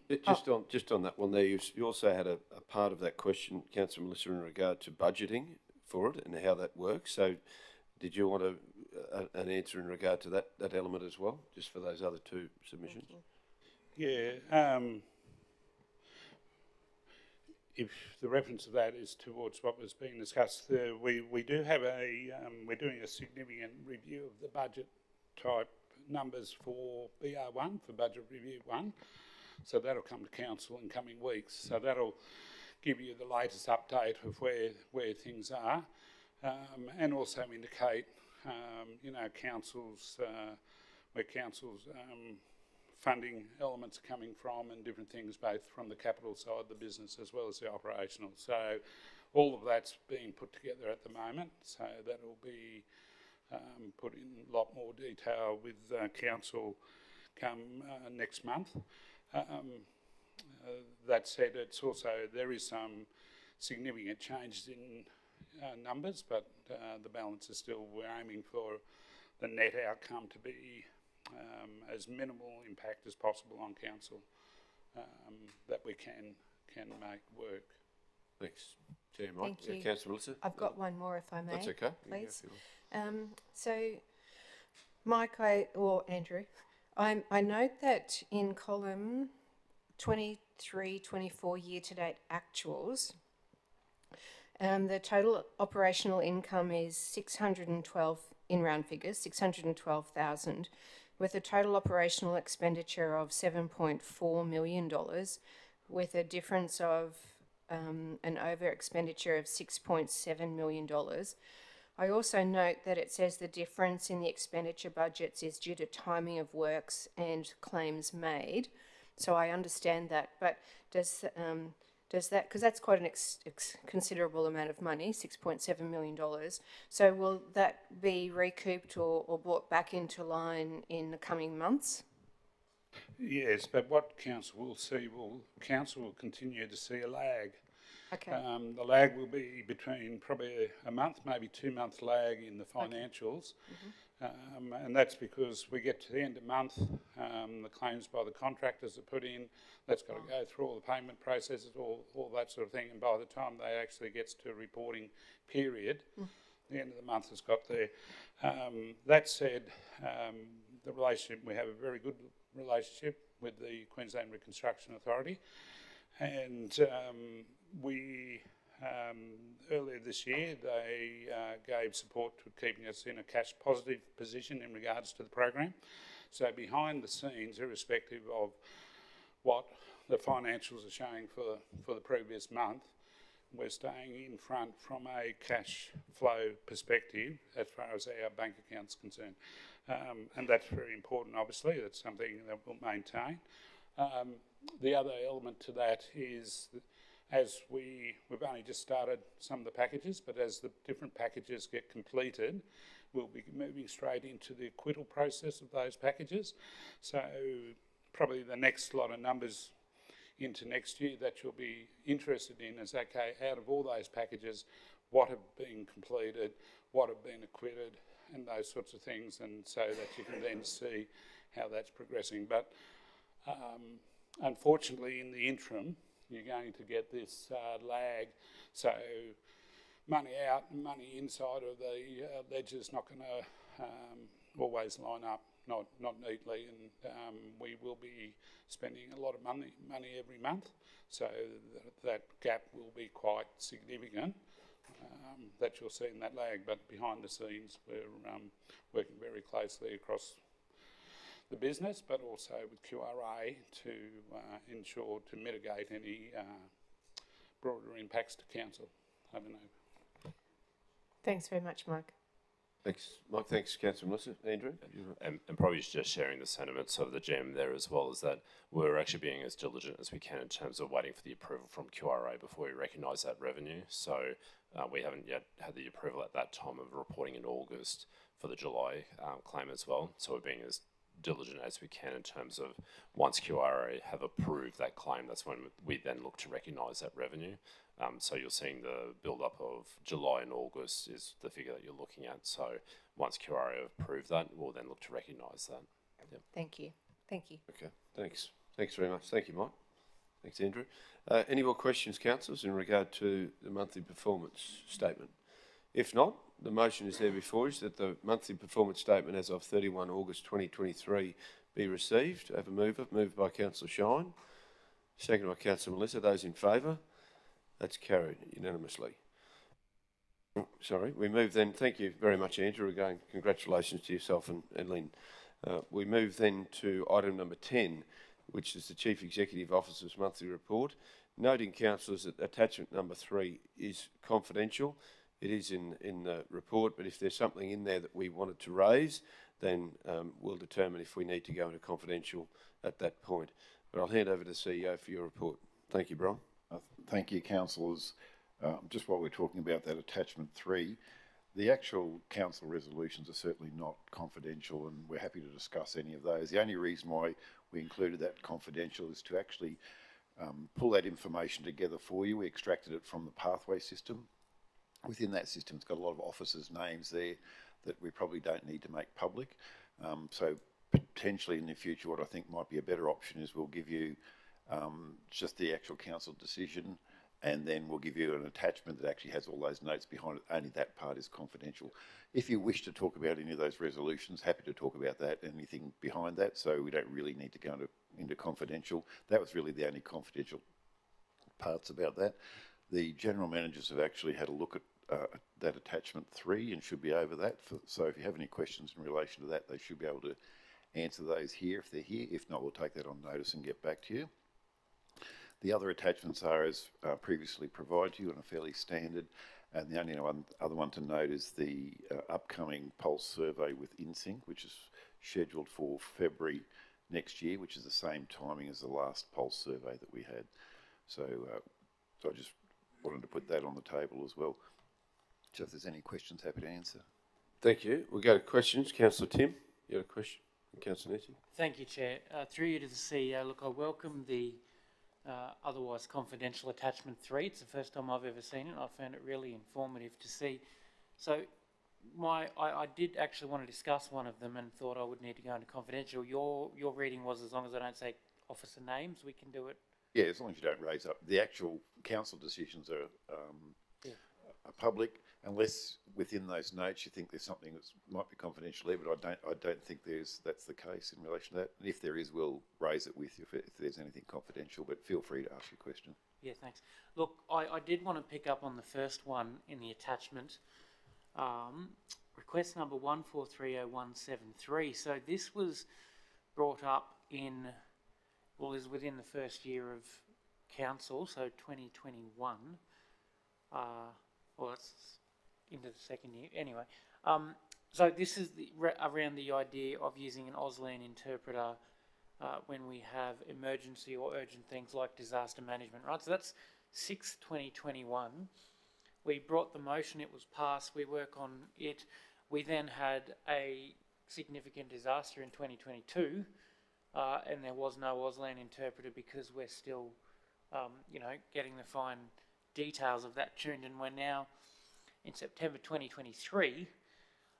So 2 years have passed and it's on hold, and I suppose I appreciate the intricacies around the detail that we have to go to get this happen, but I feel like from the notes, which I won't go into because they do mention officers, that we're perhaps overcomplicating something that could be a real good asset to our community, to have urgent things of disaster management, an Auslan interpreter suitably qualified, and we're back and forth and we're 2 years in and we don't really have any way forward on that yet. So could I propose that maybe it's being over-complexified and that we could maybe do it a bit simpler? Could I have your thoughts on that, please, Ian? I can give my thoughts, and Nick may wish to comment as well. When you actually see the council decision and you compare that to the notes, it doesn't seem like from this reading, it seems like the original decision was about getting a policy about it, which is simply, yes, you're going to do it, and under what circumstances, in my mind, and then it would be just an operational thing to get an appropriate person to deliver that. There are other things that have been introduced here that are maybe enhancing it. I won't say complicating it, but I think we should be able to answer the original question quite quickly. So I think we'll just make sure that gets some priority to get resolved in relation to the exact decision that's been made by council. Yeah, well, I thanks for that, and I applaud the re-looking at it. I suppose we just had a deputation from the fire people, and you know, all things considered, we're looking really good, but should something happen, as it already has out the back of Cecil Plains this season, and the Mayor has to get on and make an urgent disaster management announcement, it would be great to see those plans put in place to have the appropriate, Auslan interpreter working with the Mayor in that announcement so that all members of the community know what's going on. So thanks for that and the consideration. GM Nick, did you have anything you wanted to add? No, I think that's certainly one that the CEO's taken on board. Any other questions, councillors, in regard to the CEO's? Councillor Nancy and Councillor Megan.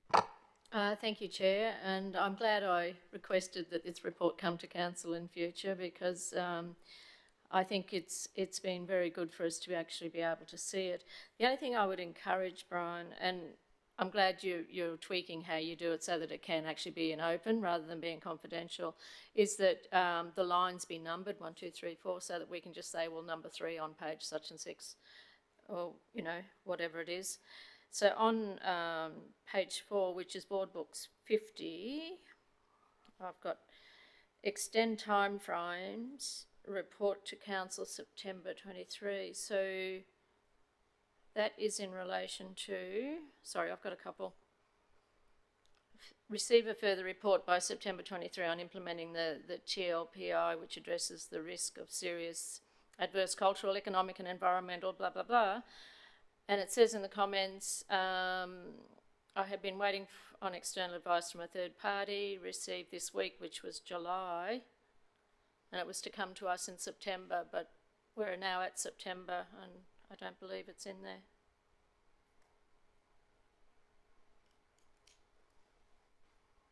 I can't add anything further to that. If Nicole, are the general managers here, or just behind you? Dr. Nicola, would you like to come forward if you've got more information that you could share with that? There's actually a number of planning and development, so there might be an opportunity even if to take on notice and perhaps provide further details if need be.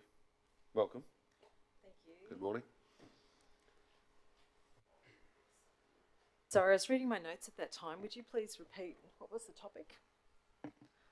Going back to page 4, no, page 5, no, page 4, sorry. The bottom row in page 4, receive a further report by September 23 on implementing the TLPI. Risk of serious adverse cultural, economic, blah, blah, blah. And it said, I have been waiting, in the comments says, I've been waiting on external advice from a third party, which I'm expecting to receive this week, and that was July. And it was to come to September meeting, and we're now in September. I just wondered. Thank you for the question, Councillor, and I will take that on notice and see where that report is. Thank you.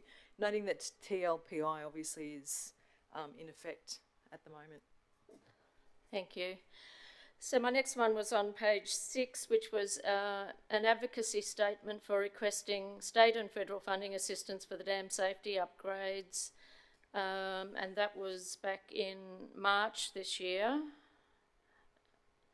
and that's the CEO, and it's saying the 8th of September an advocacy plan draft has been submitted to the CEO for review, and of course that was in relation to us applying for funding.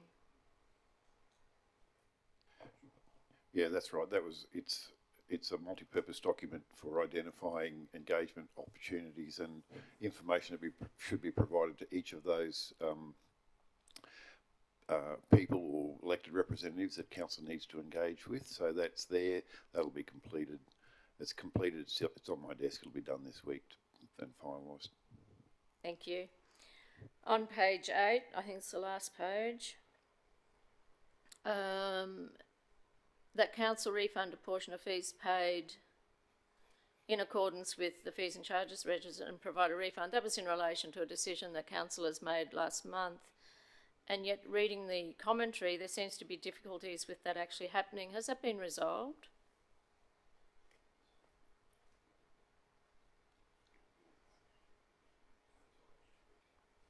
You might be able to provide some more information there, GM Mike, on that one. I don't. As per the last two notes, my understanding is the issues, the financial issues, have been worked through. So I think it has been finalised. Whether the cheque's gone out the door, I'll talk to finance and come back to council on that one. I'll take this question without notice and just come back and confirm. So I think the issues around budget's been sorted. Okay, thank you. So then the other one I had was around an item not being on there, and that's Carrington Road. There was a motion on the 10th of November 2020 that council endorsed the sewering program for Torrington that will be undertaken on a prioritised basis as budgets allow, and that a further report exploring the options available to council for funding sewering programs be provided for the Water and Waste Committee's consideration. That was November 2020, and I have diarised that there was a commitment that that report would come to the October meeting this year, and it's not listed there on those, and I just worry that if it's not on there, what others may not be that may have been missed in the search to find them all. And I acknowledge that you've had to go back a long way and it was probably difficult to find them all, but if we could add Carrington Road to that one too, please. And perhaps someone could do a quick search through if there are any others. And I won't mention the shopping trolleys because I believe it is coming next month, but we shall not hold our breath. So just closing in the loop on that one, Councillor Nancy, CEO Brian, you'll follow up just on that Carrington Road one, October 2020, and we'll see where that one is. November 2020. And I guess what it does demonstrate is that there's a number of motions that are in play at the moment, including a lighting one as well that's in play that is progressing in a different approach. So those sorts of things come up, but it does jog our memories, doesn't it? And I guess this is the same thing could be said when we come to budget time about things that we discuss during meetings, but there's no formal decision, and yet at budget time we think of these things. So yeah, it's comprehensive as it can be at the moment, but there could be other things that have slipped through perhaps. So Brian, thank you for including the report. We do appreciate it, and those things we'll report back on. Thank you. Thanks, Dr. Nicola, for being up here. Any other questions for any other items for the CEO? Councillor Megan and then Councillor James. Thank you, Mr Mayor. Yes, I too am appreciative of the report, and I thank Councillor Summerfield for asking for it. I think another one that isn't on there is my Million Tree, investigate the Million Tree motion that I brought. I don't know when that was. Brian, I wanted to ask you about the Pulse survey. So just remind me, what have we done what's been the schedule of the surveys and what's been done in between? I know what's been done in between, it's here in the report, but in terms of the survey, what I'm trying to get at is what's our measure, because that organisational culture review action tracker is extensive. How are we measuring how effective we're being in terms of changing organisational culture apart from the survey? Well, I suppose the survey is the ultimate measure. Comparison. So we're doing that full survey 1 year and the pulse survey in the ensuing year. In between. And there's a whole range of actions that have fallen out from. It's always actions are in process and new actions are being introduced as required to help improve culture. So there's a whole range of initiatives that have been done over a period of years in relation to that. Also, you'll be aware that that's also in some KPIs and some performance management things we have as well about outcomes in relation to the culture. So it's certainly front and centre on council's mind and officers and our managers' minds that we still have a strong focus on improving culture. There's an enormous amount of initiatives that have been put in place in relation to that. And then you can measure or some of those you can measure how effective they are or haven't been in relation to that. And there's a whole lot of metrics that we measure as well about, something that comes through in some of our industrial relations things, some of the complaint measurement processes that we have in relation to council staff.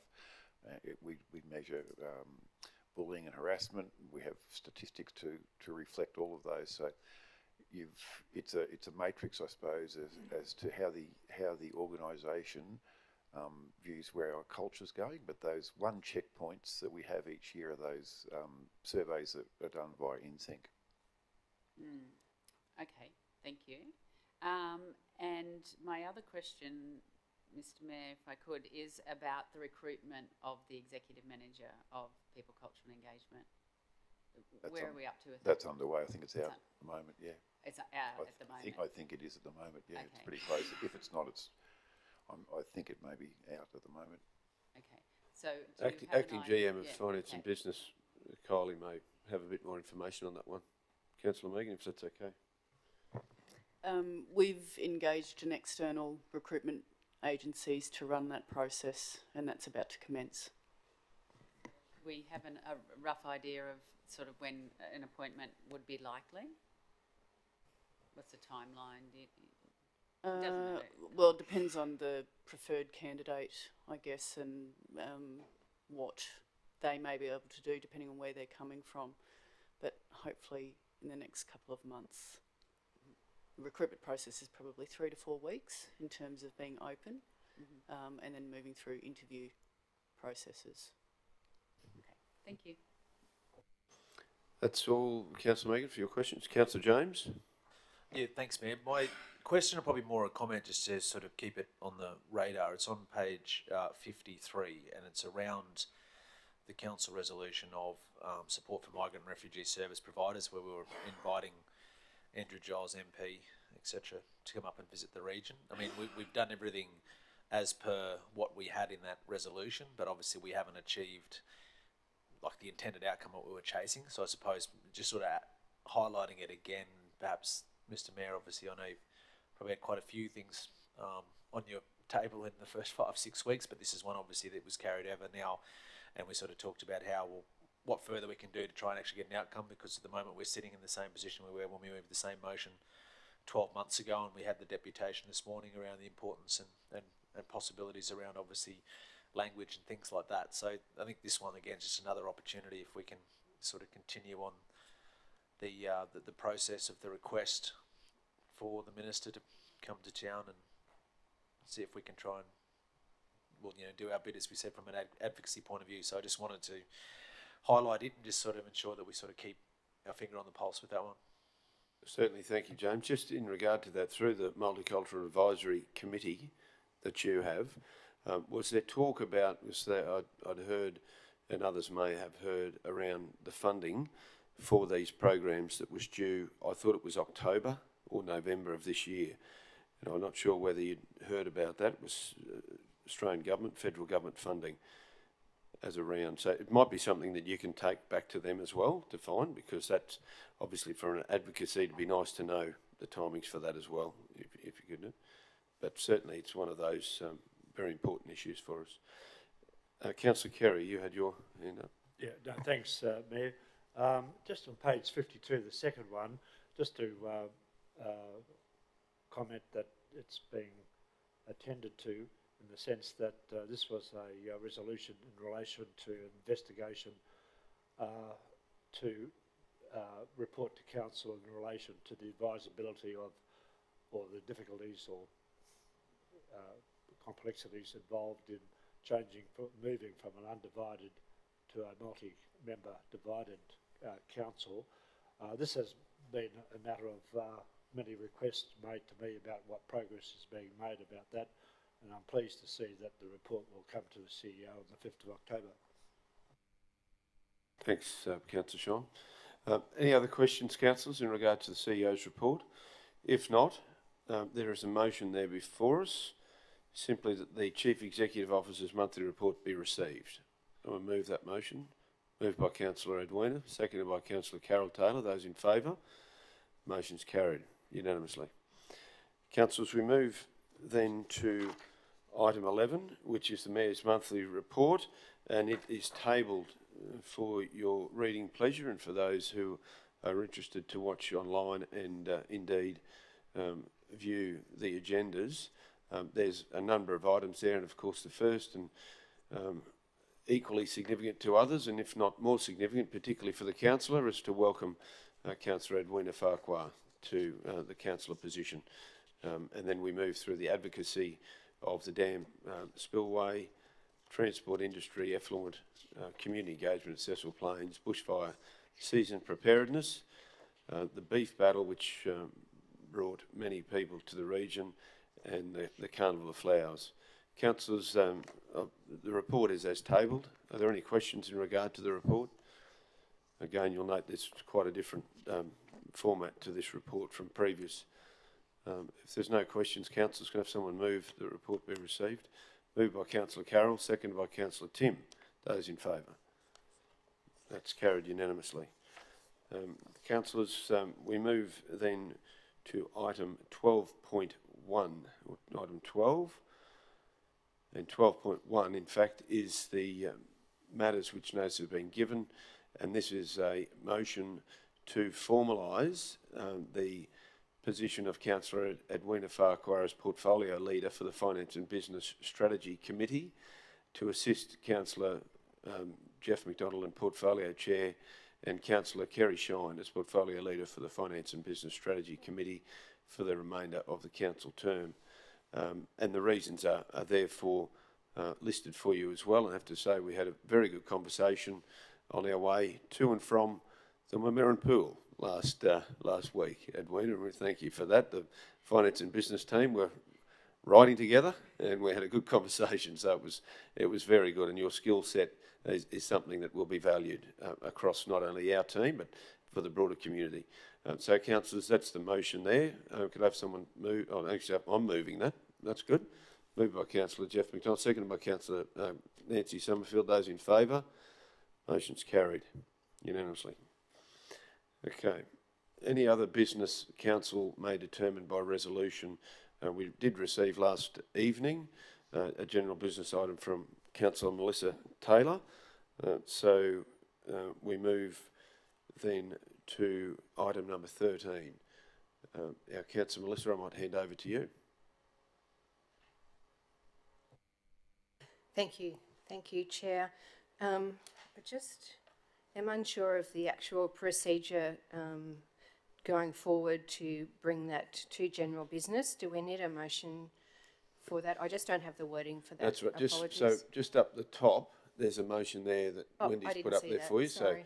So if you move to that, then we'll... In accordance with best practice, example standing orders for local government and standing committee meetings, November 22 as amended, permission be granted to consider at this meeting a request to review the resourcing needs with Council's road operations team. Thanks, Councillor Melissa. You move that. Move that. Seconded for that. Seconded by Councillor Megan. Those in favour? Those against? Motion is carried. So, Councillor Melissa. Thank you, Chair. I put a motion that Council conduct a review of the resourcing needs within our road operations team with a specific focus on the traffic management department, and that Council receive a report at the November ordinary meeting. Councillor, would you... I'm quite happy for you to read the reasons for the motion before I go to a seconder, just to give context to it, Yes. particularly those that are watching or Online. listening and may not have understood what that's for. Great, thank you. Thank you. So traffic management is very crucial to the economic development of our region, with many and varied impacts on our region's needs, i.e. housing developments, commercial developments, telecommunications, internet connectivity, etc. This report aims to guarantee the availability of sufficient resources to accommodate the rising influx of approval requests. As our region expands, so do the demands on development in our region.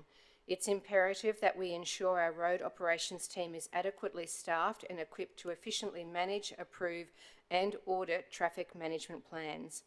I am requesting a report on the resourcing of the department to ensure it is resourced adequately to handle this increase of requests and enhance the safety of our community. Thank you. So we have a motion there before us. Do I have a seconder for this? Seconded by Councillor Megan. Councillors, is there a need for debate or any questions from the floor? I'm happy to take either. Councillor Tim, question? Yeah, thanks. Just a question, Chair. Look, I vote against this coming because I didn't quite understand it, and from my reading, I just wanted to pick up on your thoughts of it, that we're looking at a review of resourcing of road operations, including staffing and budget, right?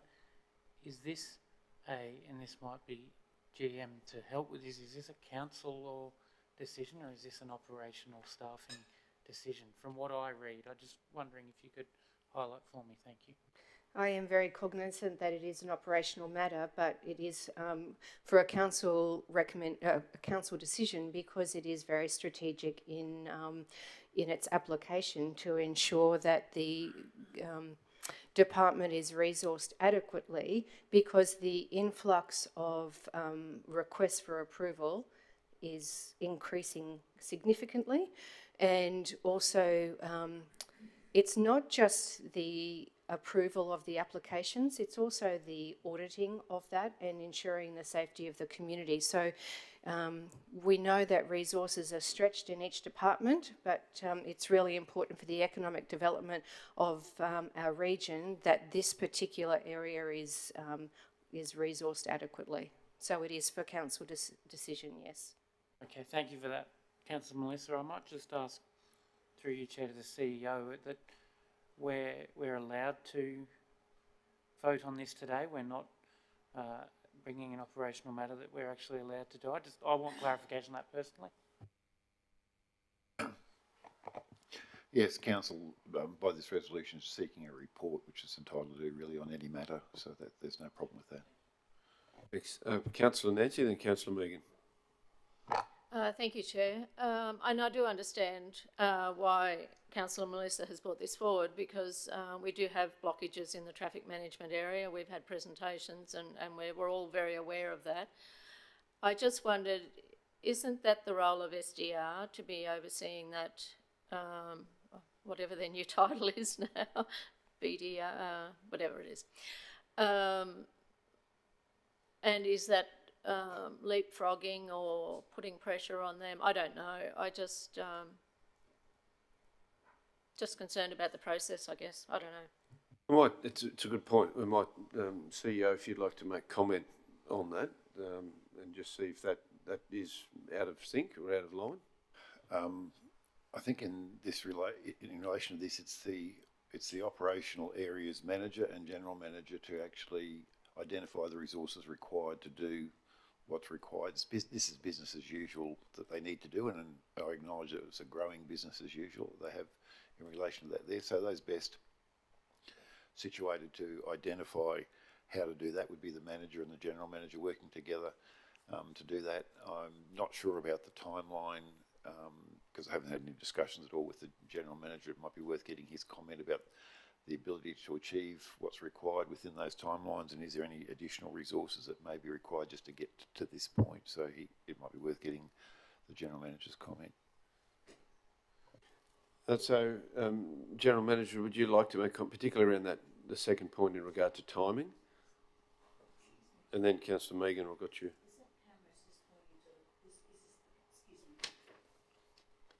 Is that the camera that's recording our meeting? Because it's pointing to the corner of... Okay, thank you. Yeah. Thank you, councillors. If it's an internal review by myself and through the team, probably I'd like to at least say December. By the time we, do the review, reports for November are due in about 4 weeks' time. So with everything else that's happening in the next month, it's. But at least we can probably have a report through. Just if it has to be an independent external review, you might be looking at a couple of months. So an internal review. We'll look at a report to the December meeting, if that was okay. Councillor Melissa, as the mover, are you comfortable to change that to December? Thank you, Chair. Yes, thank you, Mark. Absolutely. Well, Councillor Megan, are you comfortable with that as a seconder? Thank you, Mike. Now, Councillor Megan, you had a question as well. Yes, thank you. I suppose what I am a bit worried about in the motion is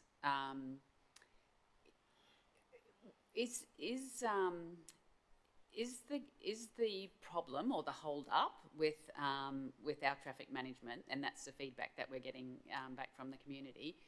Is it just to do with staffing, or is there other issues there? And that's what I would like to know. So how do we incorporate that so it's not just about resourcing in terms of staffing? It's an examination of the process. Well, it's about systems, procedures and people. That's what we look at when we look at a policy or we look at resourcing. So if it requires that, then I'm happy for it to be expanded into systems, processes and people. But when we as a group discussed it and talked about it, we talked about resourcing and ensuring that we supported the team with the increasing number of requests coming through, that we as a team believed that we just wanted to support the team and ensure that they had enough resources to cope with the increasing applications. Councillor Melissa and Councillor Megan, Wendy has kindly put those words after resourcing needs, systems, processes and people. Mm-hmm. Is that yep, Councillor Megan, that picks up that. What you're absolutely talking about? So the mover and seconder are comfortable with that?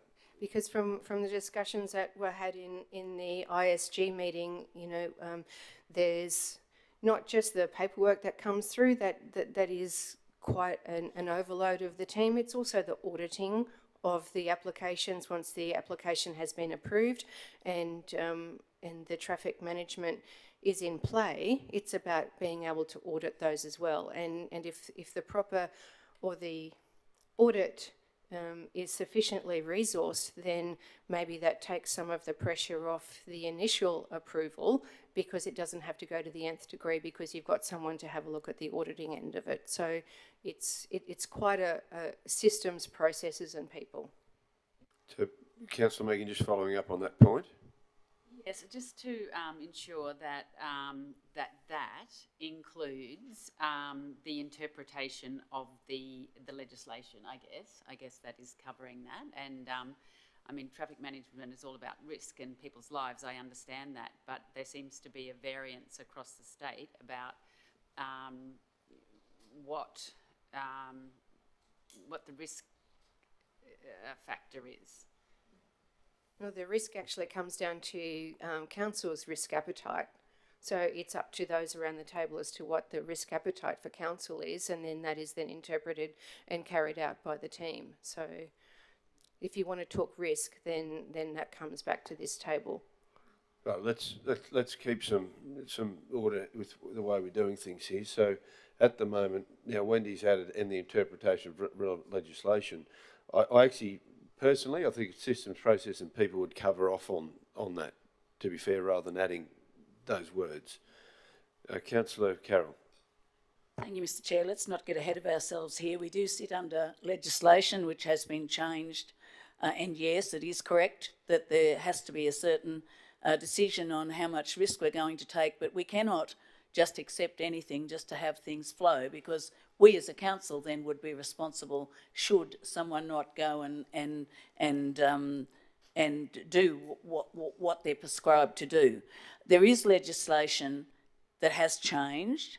I think it's a long row to draw to say that our teams can't interpret legislation. They've been doing it for a long time, and I'd have to say that they actually have certainly done their job to what they think is their job. I think that the amount of risk, yes, some councils don't have. You have to remember we've got a city, we've got areas that are far more, I suppose, prone to having something go wrong than some other places that have been quoted by people who actually say that we're too difficult.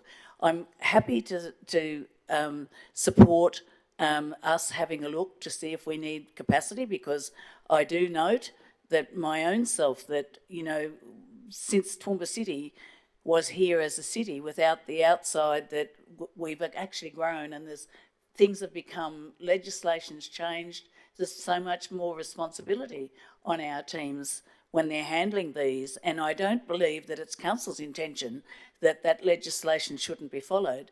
So finding the happy medium is by looking at resources.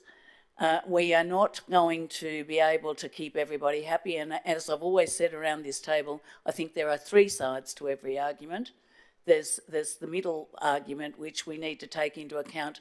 People will always tell you that when they're unhappy with something, but perhaps they need, and I know our teams have tried, last fortnight ago, a week ago, they had a meeting with the UDA, and I think that went very well. It's about the applicants understanding what they need to do as well. So the legislation's there. Both sides have to deal with the legislation. I don't think it's a matter of just opening the door and letting everything go through, because somebody has to be responsible. And I think, you know, we need, yes, to decide on what level of risk we're happy to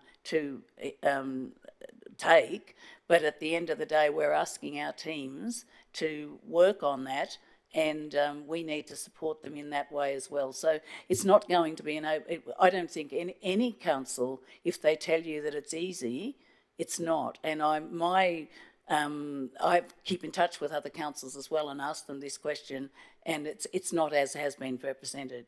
Thank you.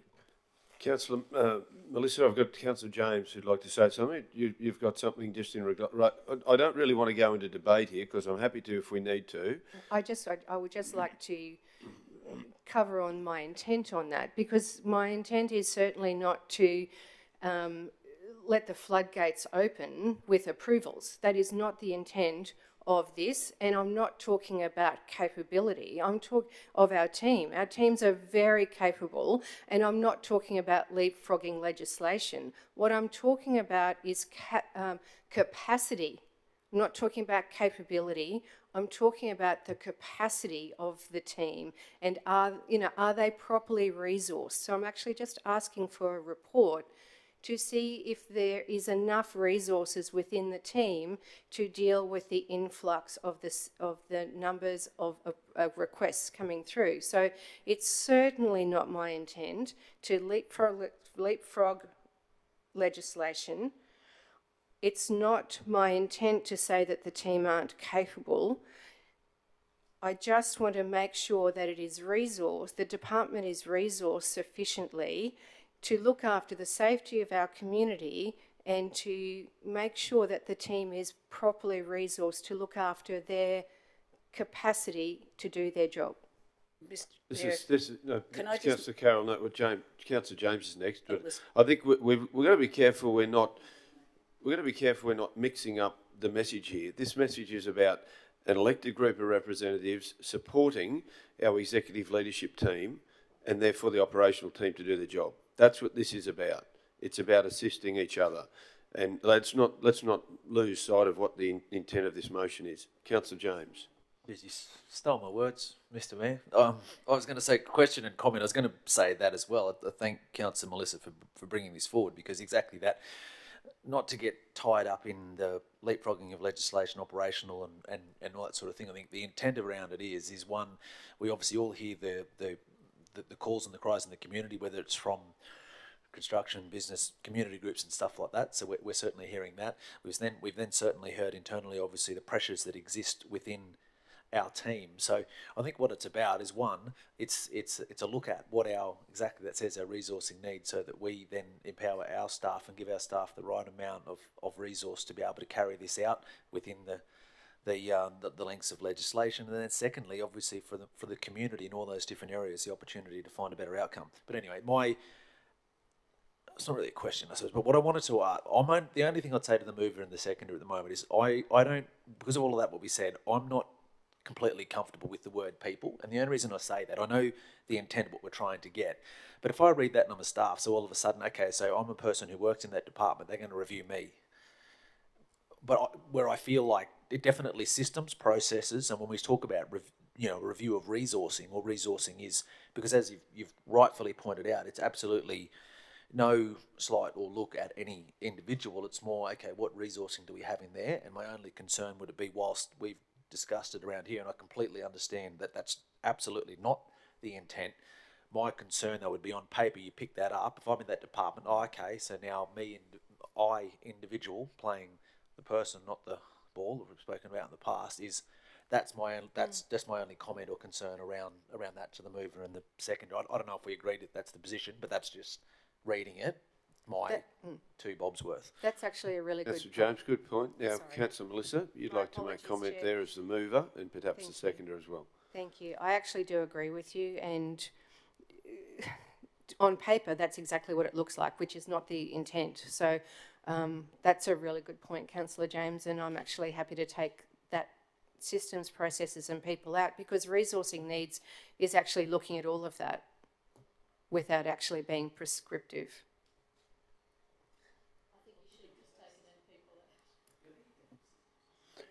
Just give that some thought as the mover, Councillor Melissa, and Councillor Megan as the seconder, and we'll go to Councillor Bill and then Councillor Carey. Thank you, Chair. I was quite happy with the original wording of the motion, because staff are quite capable of interpreting legislation, and they work to a risk matrix now. It's part of workplace health and safety that they work under. They're familiar with all of those things. So the word resourcing is quite appropriate in this motion, I think. I think least is best.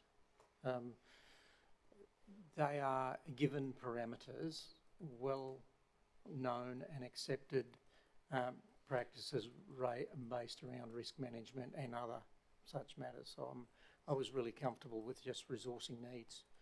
It covers off on all of those things and would be clearly understood. And I'm sure, anyway. That's okay. Councillor Carey? Yeah, no, thanks, Mayor. As I understand it, reading it, it's behind this is the meaning of it is to respond to concerns that have been raised about delays that have occurred in the area of traffic management, and to try and work out why that is, in my ordinary language. I'm just wondering, perhaps the CEO might be able to assist as to who will undertake this review. Will it be the people in that road management team itself, or will information be obviously sourced from them, but who actually will be doing the review? Thanks, Councillor Shine. I think GM Mike actually raised before whether it was an internal or external. An external would be an additional time period, internal wouldn't. But CEO, did you want to add anything further to what Mike had mentioned before? And then it's probably more operational to bring that motion back to council, I would have thought, to have the review. Yeah, so I assume the report would follow the conduct of the review, and obviously would report about the outcomes from the review. If it's done externally, it's obviously going to be, well, in both cases, whether internal or external, there will be resources have to be dedicated to undertake that. So it'll be either internal resources, which will mean that it will be absorbed within that budget, but there's obviously less output because of that, or you have to have additional funding to actually fund an external review, or we need to identify with the General Manager, is there any capacity within his own budget to allocate resources to do an external review. An external review is likely to take longer for that to happen. It just depends, I suppose, on I would value Mike's comments on whether he believes he has enough information at hand to do that review and identify those things. And obviously the report that he had would be run past our executive leadership team anyway before it comes here, just to make sure that it was the integrity of the report's appropriate, whether it's internal or external, and that the recommendations are reasonable, and obviously if there's any ensuing financial implications to the organisation, we would need to identify that in the report as well. So Mike may be able to add a little bit further comment on their capacity to do that within the timelines. Thank you, Mike. Would you like to make a comment?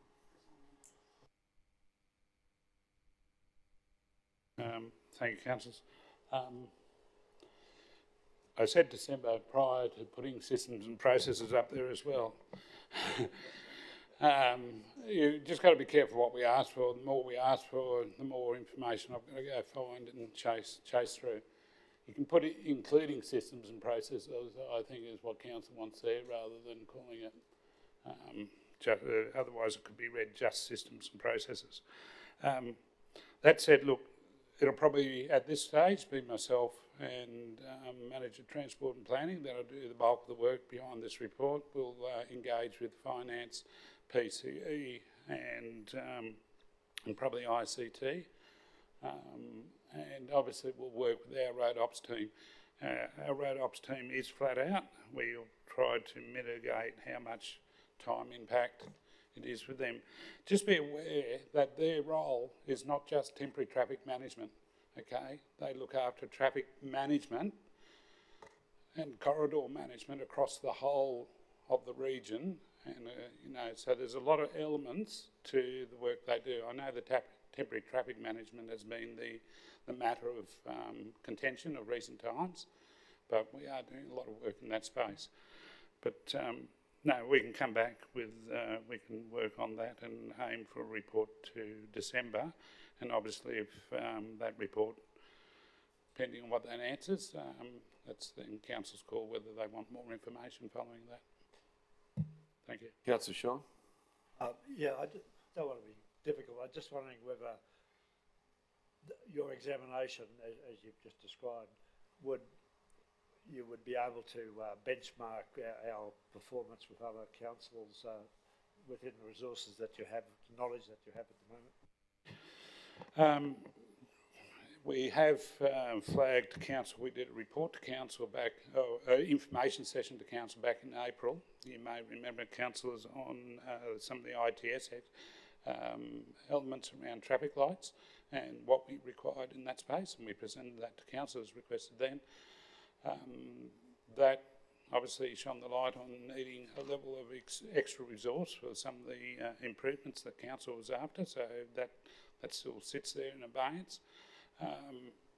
We work very closely, particularly with the councils across South East Queensland and recently with Temporary Traffic Management, Gold Coast City Council, and I've done a fair bit of work with them in understanding their systems and processes as well as ours and how they go about it and exactly their level of resourcing that they put into it.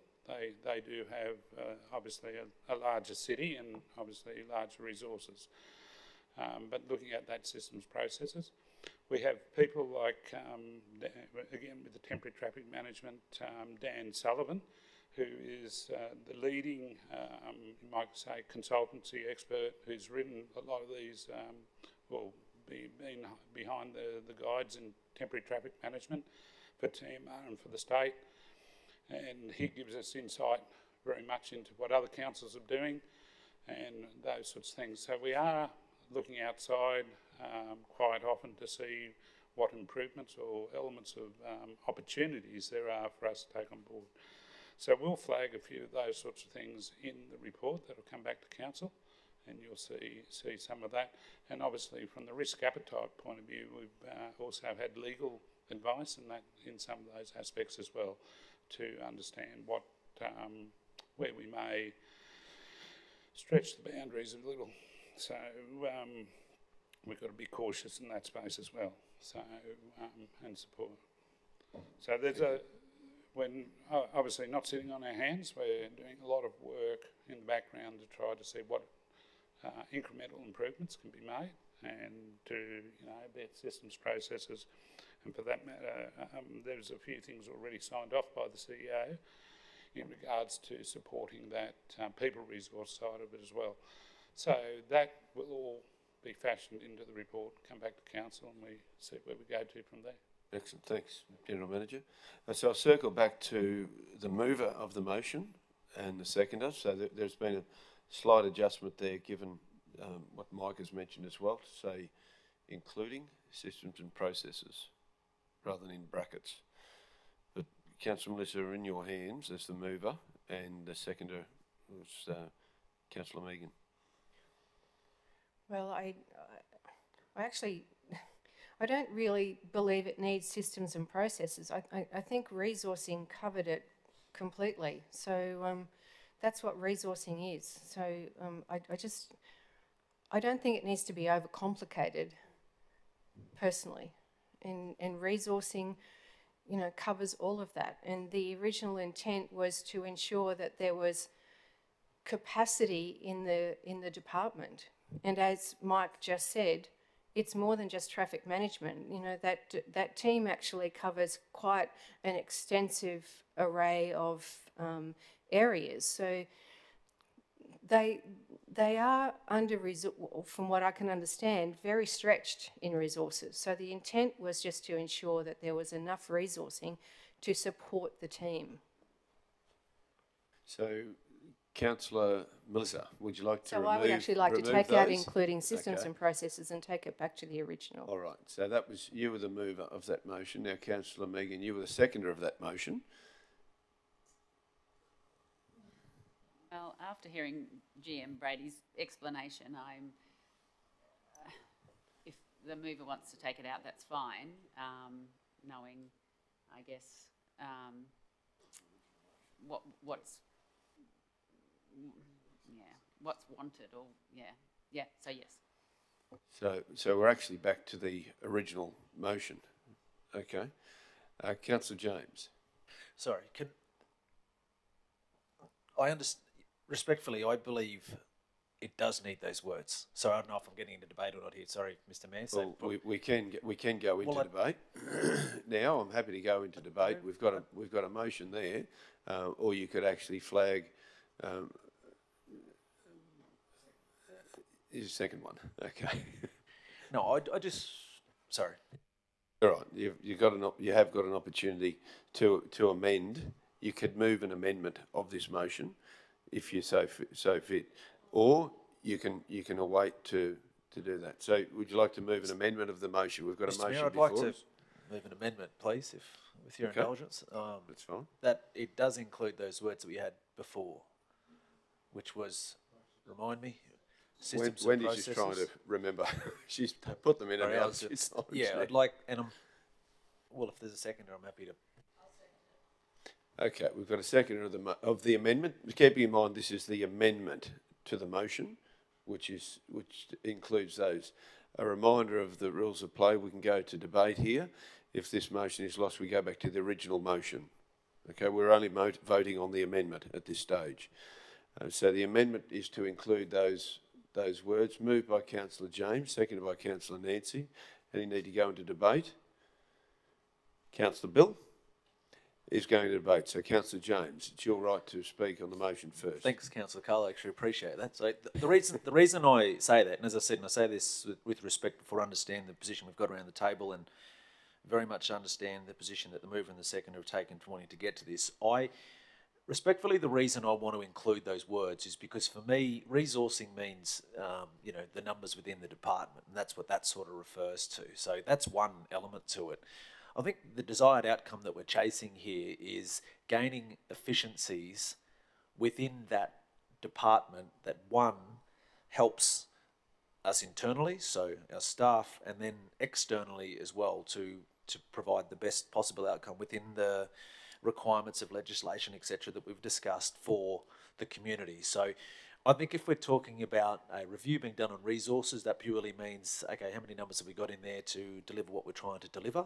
But this is a real opportunity for us here to look into this and what systems and processes we have in place, because at the end of the day, the reason we're here, the reason the motion has been moved is because we've heard a lot within the community, whether they're community groups, whether it be business, whatever levels that it may be, that there are concerns. So we want to understand internally, are those concerns that are being relayed externally, are they warranted? We want to understand internally what the situation is here, because as Councillor Carroll said before, there's always three sides to this. So this review helps us find that and get to a better outcome for us internally and for the community externally. So it needs to look at the systems and processes that bring this about. So that's why I'm keen that those words are included. Thank you, Mayor.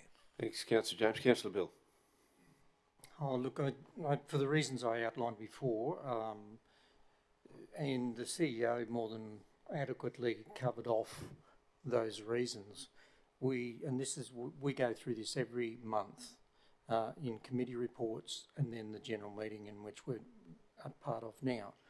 And there's a standard format for reporting, and there are standard guidelines and parameters that are set out in a report. And I was merely saying that the word resourcing covers all those, and the CEO outlined some of those parameters and around risk and a whole range of things there, financial implications, those background is covered in those reports. You've only got to read those headings every month, we see them.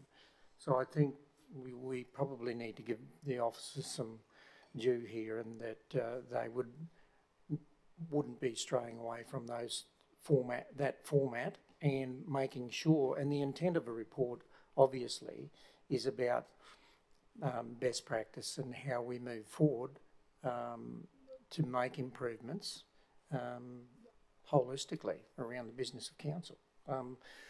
The nature of a report isn't necessarily for any other reason.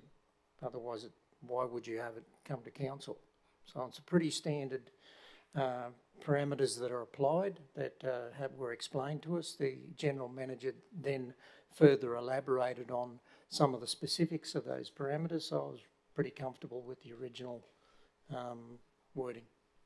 Thanks. Thanks, Councillor Carl. Speaker for the motion. This is the amendment. Councillor Nancy. Yeah, thank you, Chair.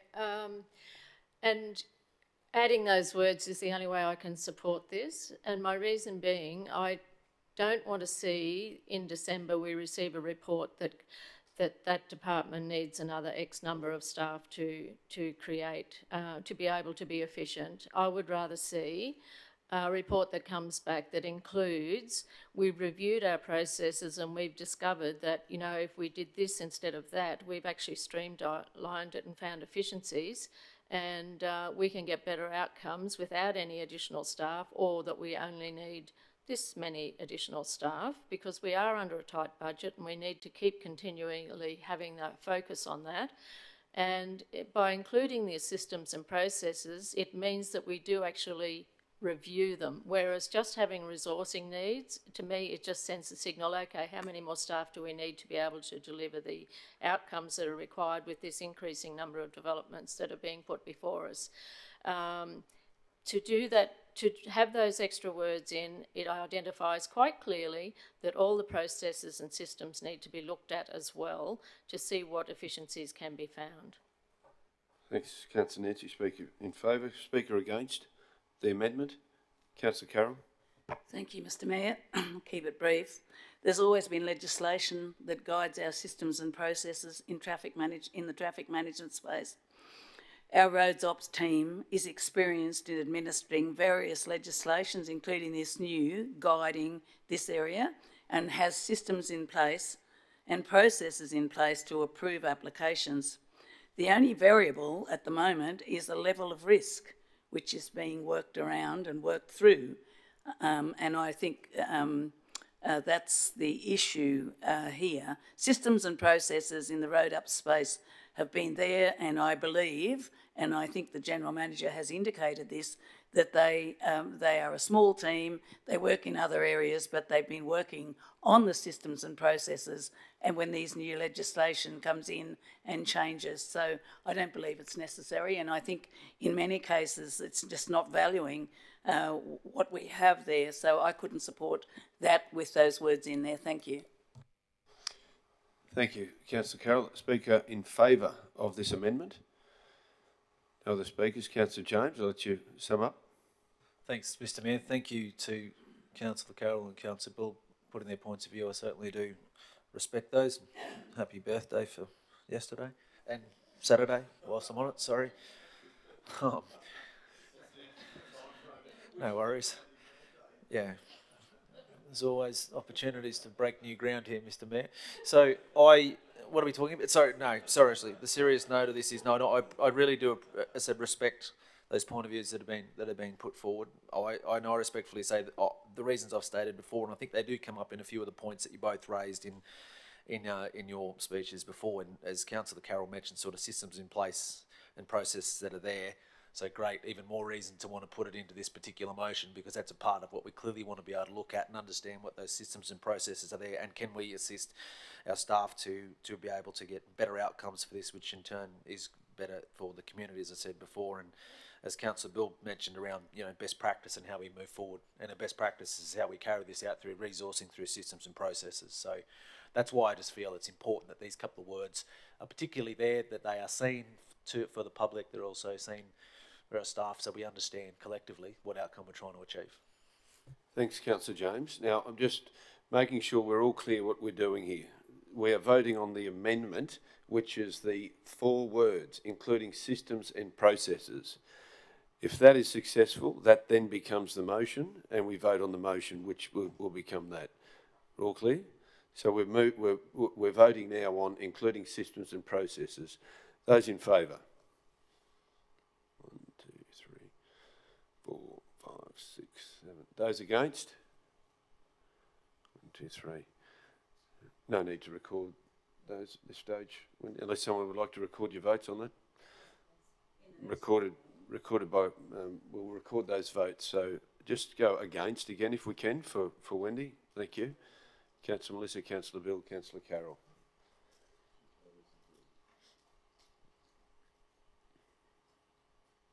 Thank you, Wendy. So therefore the motion then becomes the motion including that amendment, which is that Council conducts a review of the resourcing needs, including systems and processes within its road operations team, with a specific focus on the Traffic Management Department, and receives a report at the December 2023 ordinary meeting. Do I have a mover for the motion?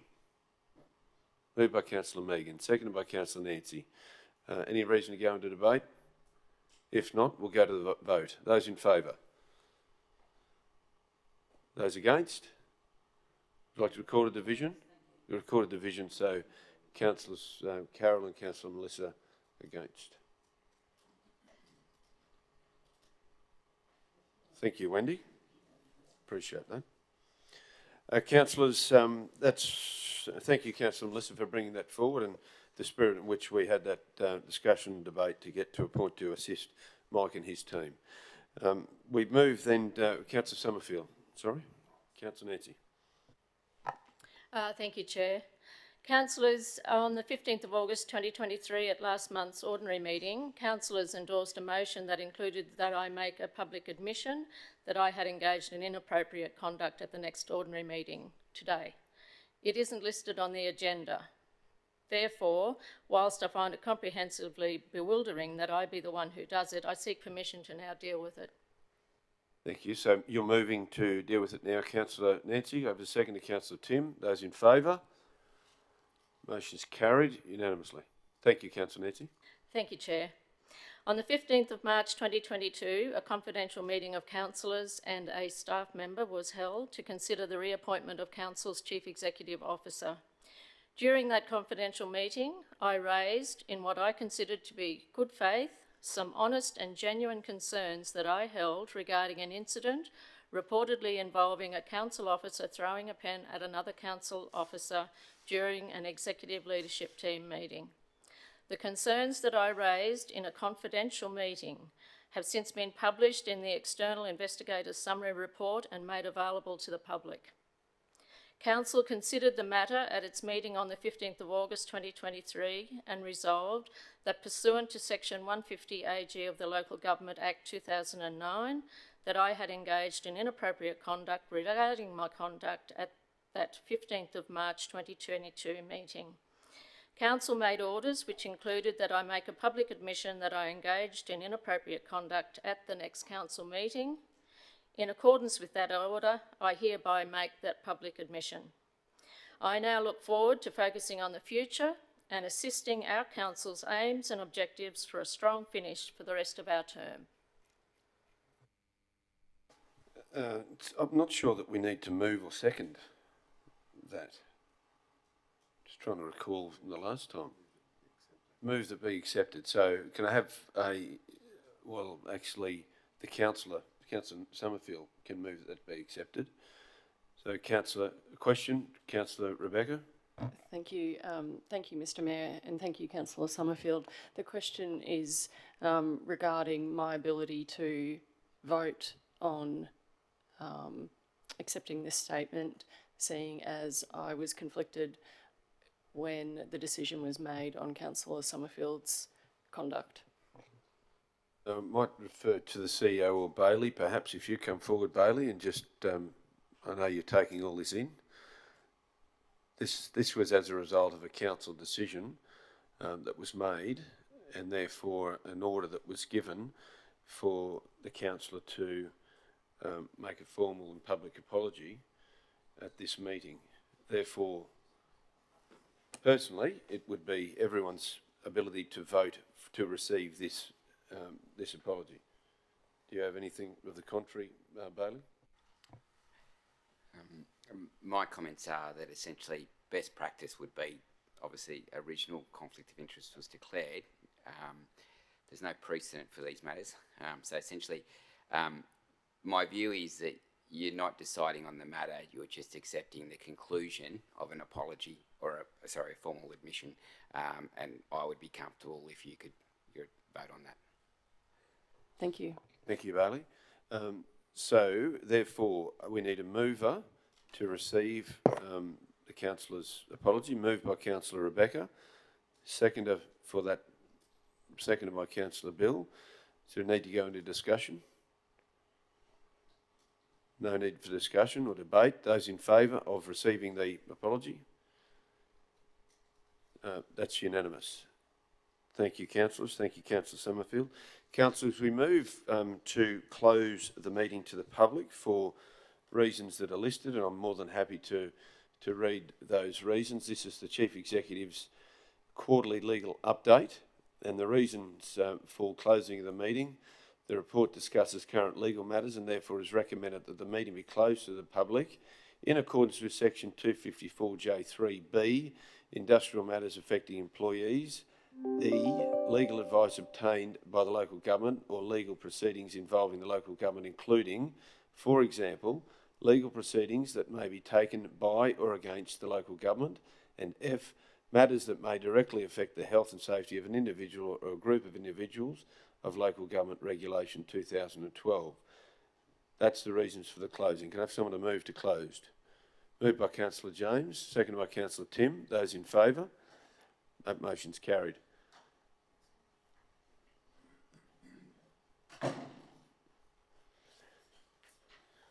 When you're ready, Wendy.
Thank you, Bailey. Appreciate it.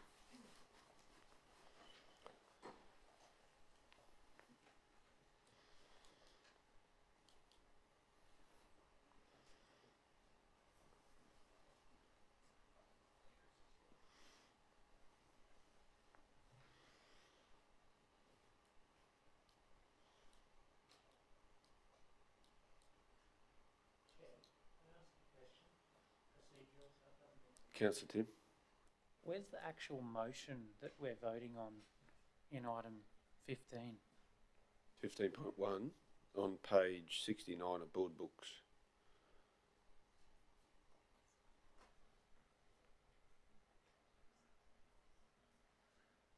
So I don't have a motion there. There's nothing there. It just says Chief Executive Officer will bring the ordinary meeting. So they've left out the actual motion in mine. I don't know if everyone else Wendy's has put it up on screen. Sorry, Tim, that's where I've seen it. Oh, you let us know when you're back on, Wendy. Oh, we're back on? We're back on.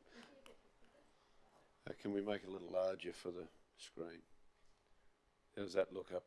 That's clear? Okay. The motion, that's even larger. The motion is that council note, this is item 15.1, the council note the Chief Executive Officer's quarterly legal update, September 23.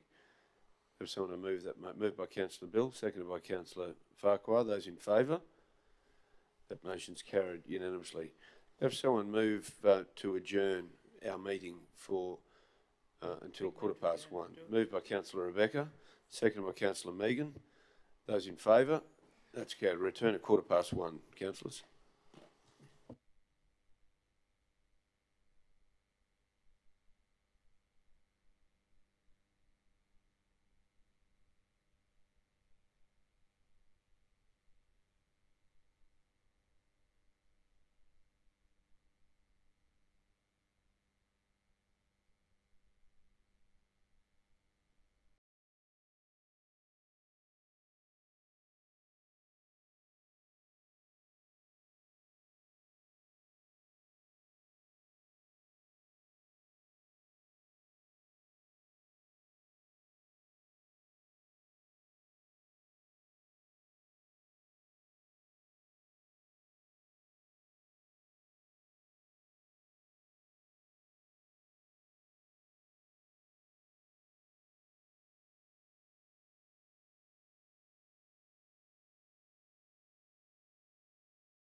Good afternoon, councillors. We'll continue with the ordinary meeting of council for September, and we move to item 16, and in particular 16.1, which is the group report for August 2023, Planning and Development. And I invite Dr. Nicola Stepanoff to come forward. Dr. Nicola, General Manager, Planning and Development Group, as author of your group report, to make any further commentary of things that may have changed since the report, or indeed answer questions. Thanks, Dr. Nicola. Thank you very much and good afternoon. I'm happy to take the report as noted and to open up to any comments that the council may have. Thanks, Dr. Nicola. Councillor Rebecca. Thank you, Mayor. Through you. Hi, Dr. Stepanoff. Thank you for this. If I could take us to the Shaping SEC 2023 update. There's 3 dot points in there. My question is, given the timelines for local government of 9th of October, when do you anticipate a submission coming to council for resolution? And yes, when do you expect that to happen? Thank you, Councillor, for the question. We've actually booked it in a special meeting of council, and it's where we would ordinarily look at an assessment application. I'm just looking through my diary to see which date it is. It's toward the end of September, but we have booked that session to come back to council. Okay, thank you. And a follow-up, if I might. Through you, Mr. Mayor, we are receiving more draft submissions, I suppose, from community groups, and they are sending that to us almost as a courtesy, and copying us in on their submissions to the state. Will we be taking into account what those submissions are, or are we focused purely within the sort of intellectual bounds of what and the planning bounds of what we're doing as a local government? Thank you. So we've received draft submissions from various parties as well, whether they're developers or members of the community. We're reading them. In some cases, the terms that they're advocating for would be consistent with what council would be advocating for. So it's been quite interesting to see that there is some natural alignment for us in terms of the interests of council, but we are certainly taking them into account. Thanks, Councillor Rebecca. Any other questions for General Manager? Councillor Nancy. Thank you, Chair. And I possibly should have done it before we started with the planning one. So it's a general question for all the group reports, and possibly directed to the CEO through your good self, in relation to innovation. Innovation was a standard that was at the beginning of every group report, and slowly it has dropped off each of the groups. And it was always done there for acknowledgement of staff who have invented or been innovative in their space, but also to encourage others to do it. And an example that comes to my mind was recently Councillor Rebecca and I went to Mount Kynoch to tour the plant there, and the staff were really excited and proud that one of the staff members had created this cleaning device to clean a certain part of the bottom of the ponds, which made everyone's life so much easier. It was really quick and efficient, and I'd love to see that sort of thing come to council again, so that we can acknowledge them and give them kudos for doing these things. So I just wonder whether we can continue to put it back into the group reports each month, if that's possible, please. Go to the CEO first, and then Dr. Nicola. Councillors, the templates that general managers use contains innovation at the top of that, so the assumption is, I suppose, if they haven't included that in there, there's nothing in there, but I will remind all the GMs to just make sure we keep a focus on that for you. Dr. Nicola. Thank you, and I might just take this time to send out a congratulations to probably the third person in our group who has a PhD, so obviously I do. Shakita, who's in charge of our infrastructure charges, has a PhD, and recently Salem Backley, who's in Adam's engineering team, was just awarded his PhD by UTS, and that is in water, wastewater treatment. No water and wastewater, you can't steal him. So in terms of innovation, we've got a lot of publications going, and we've got a lot of people spending their time studying in the background as well.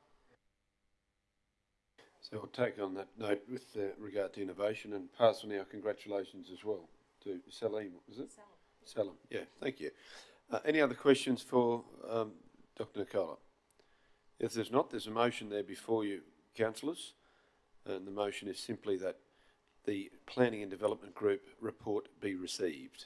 Moved by Councillor Megan, seconded by Councillor Bill. Those in favour? Carried unanimously. Thank you, Nicole. Thank you very much. The next item 16.2, councillors, is Water and Waste Services Group, and welcome to GM Damien.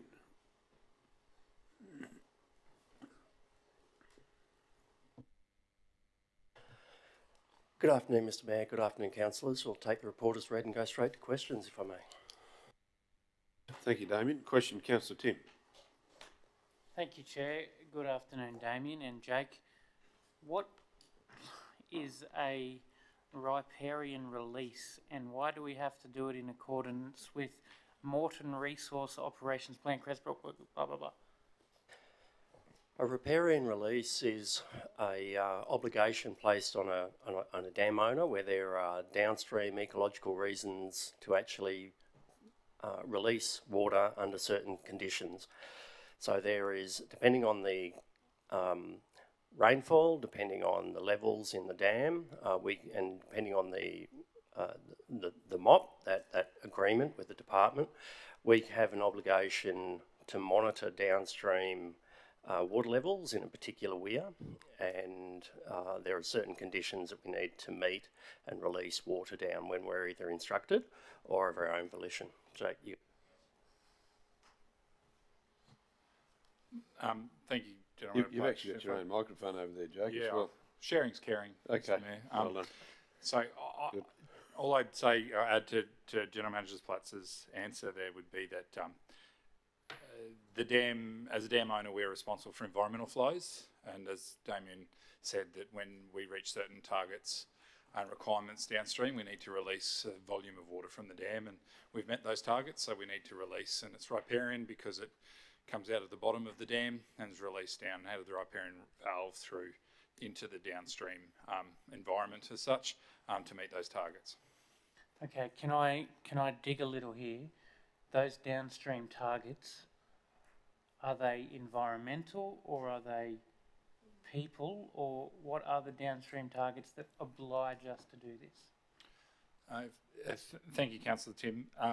So it is environmental requirements. The department has 2 downstream weirs which are used to recharge groundwater at Lower Cresbrook Creek and Cresbrook Creek, and when those weirs fall below a certain level, we're required to release up to a certain volume depending on the level in our dam.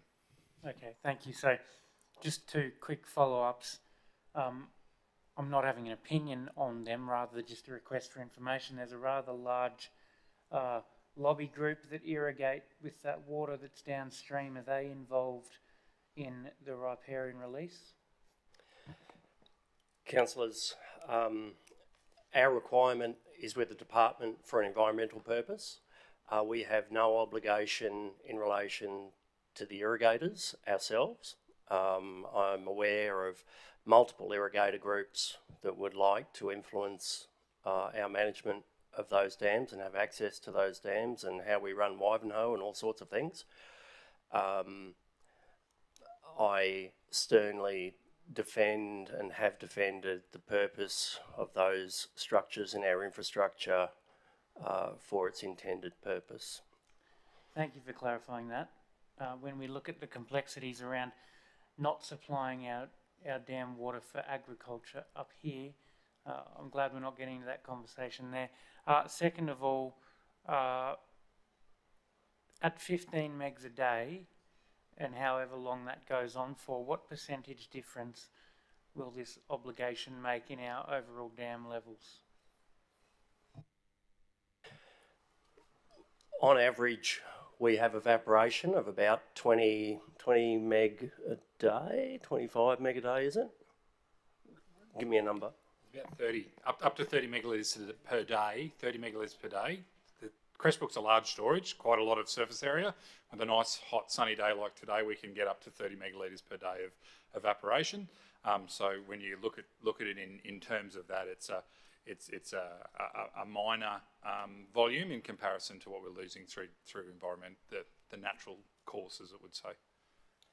Councillor, we've been releasing for some weeks now, a number of weeks, and the water flow down at the particular weir that we're measuring has not significantly changed. So, you know, that gully is soaking up a fair bit of the release at the moment. Okay. No, I'm asking these questions not to pass judgment, rather for clarification. And when I see 15 meg, I think, gee, this is huge, but 30 meg in evaporation a day, it puts it in perspective. So I thank you for that. I don't know if the community sees our precious water at any rate going down the hill. I think they have a right to know what's going on, but I thank you for clarifying its obligation, and in the scheme of things, we're within our targets. I appreciate that. Thanks, Councillor Rebecca, then Councillor Megan. Thanks, Mayor, through you. Thanks for the report, GM Platts. I want to take us to the second page of the report under the new energy generation project. And it says that council reps conducted 2 site visits in July and August to inspect the vegetation clearing conducted under an approved access licence, and that there were spotters present during the tree clearing works and inspected the trees and habitat features, but no report there on what happened. So are there any incidents that you'd like to bring to councillors' attention from those works? I'm not aware of any incidents to any of our fauna there. But Jake, do you have anything? No, from my perspective, when the contractor that was engaged by council to review those works attended site, PE Power was conducting its activities in accordance with the plan that was approved by council, and we haven't received any notice.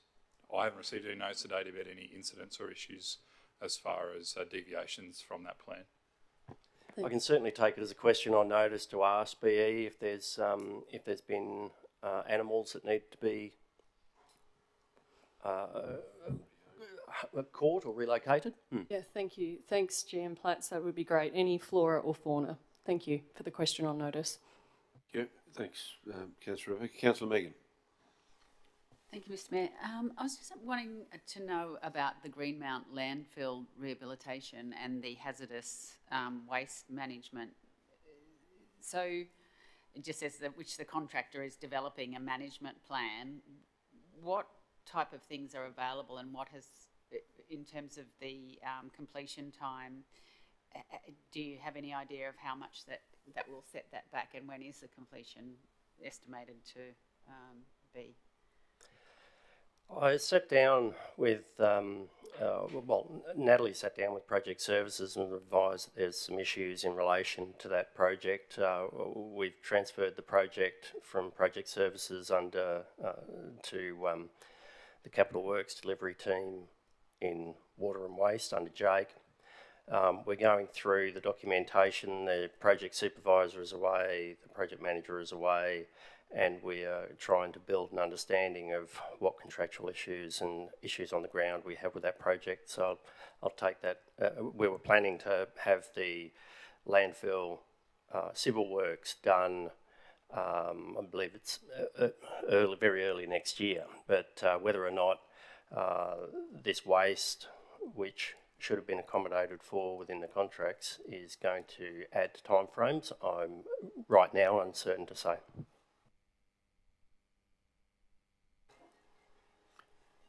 So maybe something that we could get an update for, only if that's just okay, just to close out that question, Councillor Megan.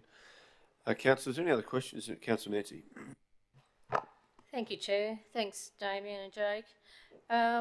So with the table at the front of the report on the dams, I wonder, could we have the actual gigalitres or megalitres or whatever you want to measure it in that table as well? Would that be possible? I'm sure I couldn't see it there. I looked and looked. There's percentages of in terms of what storage use is behind the dam wall. Yes, do you mean? please. Yeah, Yeah. we can do that. Yeah. That would be. I think that would be quite interesting for community, and myself as well, for that matter. And good questions before too, Tim. I think it's important for people to understand all of that. And I did notice between the evaporation and the seepage, it's 825 megalitres per month. So that's quite a lot, isn't it, between the evaporation and the seepage? But the other question I had was in relation to the next page where we looked at the litres per person per day, and Valeview, who are on the 150 because we can't water to that community at this stage until we can connect them. They're well over their 150, and I particularly point that one out because we do cart water and it makes it a lot more expensive, that water. So they're up at 195, and I wonder whether, I don't know, a mailbox drop or something like that, reminding them that they're on the 150, just to try and keep that reduced. And I know it's really hard in these dry times, but many people put rainwater tanks in and things to supplement if they do have a big garden. I was chatting with Matt Torr, the manager of water operations, at a one-on-one last week, and he has is taking steps to recommence the demand management group. So that was disbanded after stopped after the last fill and spill event. There are sections of the networks where we will do more work, and earlier in anticipation of this being the beginning of a new drought. Thank you. Thanks, Councillor Nancy. Any other questions, councillors? If there's no other questions for the report, the motion therefore is before us, which is quite simply that the Water and Waste Services Group be received. Moved by Councillor Rebecca, seconded by Councillor Nancy. Those in favour? The motion's carried unanimously. Thanks, Damien. Thank you, Jake. Thank you very much. We'll move then to item 16.3, Infrastructure Services Group, and welcome General Manager Mike Brady to come forward as author of the report. To say a few words and answer any questions. Thank you, Mike. Welcome. Thank you, Chair, and good afternoon, councillors. Please find the table for your information, the Infrastructure Services Group report for August 23, and happy to take any questions. Thank you, Mike. Questions, councillors, for ISG? Any questions or comments? Councillor Nancy? Thank you. Mike, you'll recall I asked last ordinary meeting, the last page about fleet and logistics. Workshops have raised a total of 1,023 tasks against fleet assets for service and repairs for this financial year, with 99% of all work being planned or scheduled.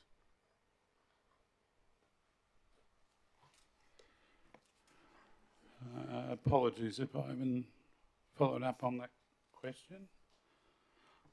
I'll take that. If you could just remind me, that was further details in regards to that. Yeah, I was just asking for an explanation of what it actually means, and I'm happy for you to take it on notice, but if I could get an answer, that would be great. Thank you. Will do. Thank you, Mike. Oops, Thank Carol, you. sorry. Thank you, Mr Mayor. Look, this is not a question per se, but I just want to inform the public that from the 1st to the 30th of September is Rural Road Safety Awareness Month, and it's conducted by the Australian Road Safety Foundation. 1,100 lives are lost on Australian roads annually, and over half of those are on rural roads. So the keys to reducing trauma, road trauma, are in our hands, and we ask our community and all our staff and ourselves indeed to observe the Fatal Five and drive so others survive. Thank you. And our General Manager couldn't be there on Friday. Councillor Melissa joined me for the launch of the awareness campaign that was over at beautiful Peacehaven at Highfields, but it's really sad to reflect that we're not getting any better. In fact, we're losing more people, and that was testament to the family who courageously stood up and spoke to us about their young daughter who'd been lost because of driving in a fatigued state. So we think about being drunk and having all those things, but it's just as really damaging and such a risk to drive when you're actually fatigued. So we want everyone in our community to stay safe, and I just ask everyone to make a special effort, because I think it's about 54% of all deaths are on rural roads. Thank you for the opportunity. Thank you. Thanks, Councillor Carroll. Thank you to yourself and Councillor Melissa for representing us at that occasion. Do appreciate it. Any other questions for Councillor Kerry? No, thanks, Chair. Just on page 95, there's reference made to the Oakey Showgrounds. I take it the council owns those showgrounds? Yes. Thank you. We do. That's all, Councillor Sean. Okay, Councillor Rebecca. Thanks, Mayor, through you. Thanks, GM Brady, for this. If we stay on page 95, Inland Rail, there's 2 points there that state that the main priority for Inland Rail is delivering Melbourne to Parkes in New South Wales, and then the second point, that works in Queensland have significantly slowed with a focus on progressing the environmental impact statement. Mr. Brady, could you talk a little bit about the impact of that on council and Toowoomba region generally?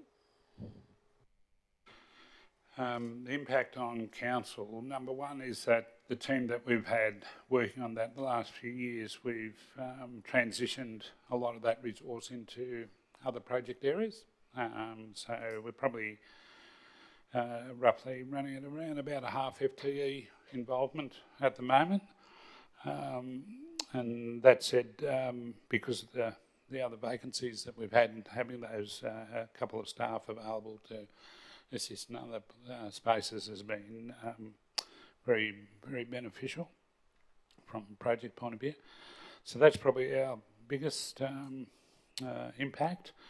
So things are slowed down, and obviously our consultancies and stuff like that, we've sort of put everyone basically on hold until the program is sort of progressed again.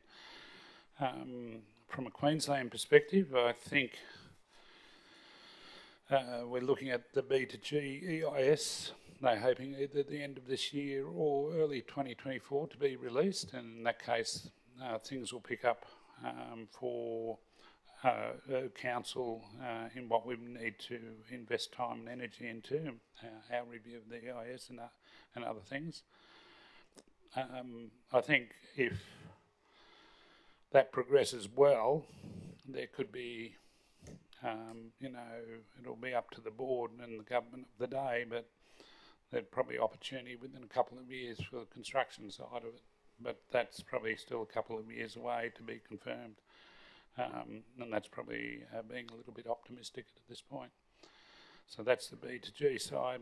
In regards to G to H, there's been everything in that respect to that project's probably in a holding pattern, waiting for some clarity of direction from both, well, the government of the day, and that in the background again they're working on EIS matters, and I think that'll progress, and we're thinking indicatively that EIS may be out before the end of next year, maybe. So there's quite a number of question marks over its timelines at this point in time until the new Inland Rail Board makes decisions. Yeah. Thank you. We have, I will mention through you, Mr. Mayor, that we did invite through for the board to come up here through Ed Matthews at some point, so that's on the... Thank you. Councillor Shine and then Councillor Carroll. Yeah, no, thank you, Chair. Just in relation to that point, I'm personally unaware that there's been any public announcement as to the progress of the Inland Rail, other than what we'd been told earlier in this year that it was probably part of that 90-day review that the government was undertaking. But I'm just curious as to what evidence there is for the statement that its main priority now is delivering to parks. You may remember they did that report that was released by Dr. Kerry Schott, and it was released on the Thursday before Easter. That's in the public realm. That report specifically states exactly where the focus is and will be, and they're looking at they've got a term in there, least regrets beyond parks. We're still trying to work out what least regrets means. Basically, that's where it came. There was a media release by the Minister, Catherine King, at that time, on the release of that report. There was also a couple of media releases at the start of July from the government in regards to the announcement of the board and the board members for the Inland Rail Board. It's going to have its own separate board, which was one of the recommendations. Our understanding is they get to appoint a CEO a new CEO for Inland Rail. So what they have gone through in recent times is quite a number of redundancies across the program in regards to personnel that was working for the project, which is a little bit of a corporate loss for them because there was a lot of, obviously a lot of people with a lot of knowledge of where the project was at. Fair to say there's maybe a little bit of a derailment at the moment of the project, I'd suggest. Councillor Carroll. Thank you, Mr Mayor, and probably, and you may not know this, Mr Brady, the federal government through Minister King paused all major road infrastructure funding, again a 90-day review, which was supposed to be up in August 2023. It's now mid-September and funding has not been restored, and there's been no comments made that I've heard. In our region, the Gore Highway, which is in a deplorable and unsafe condition, was to be funded for some improvements, and I'm not sure where else was, but the Gore, I have travelled on it just recently, and it is an absolute disgrace, and if it was our road, I'd be very worried about it, but it's not. It's a federal/state road, and honestly, it is just really bad. So have you heard anything, Mr Brady, or have you got any idea when we might hear when that funding? I see in today's Courier Mail where Moreton Bay and other councils are also asking those questions. Thank you. I agree with you that there's very little news out there. What I have heard in regards to the review, though, that what I understood to have been proposed with the 90-day review, that they were reviewing everything in that 90 days. What I understand now, through discussions in industry, that's actually been broken up and they're doing elements, each element potentially taking 3 months. So the actual outcome of when and what we'll hear about is a big question mark at this point in time. So we'll just have to see as and when the government makes their announcements. And the whispers are saying it's not going to happen, so they're not going to be funded. So we'll have to wait and see. It's most disappointing. Thank you. Thank you, Mike. Are there any other questions, councillors, in regard to ISG? If not, the motion there before you, councillors, is that the Infrastructure Services Group be received. Moved by Councillor Carroll, seconded by Councillor Melissa. Those in favour? That motion is carried. We move, thank you, Mike. Thank you, councillors. We move then to the Group Report for Environment Community Services and welcome General Manager Nick Hauser, the author of this report. Welcome, Nick. Thank you, Mike.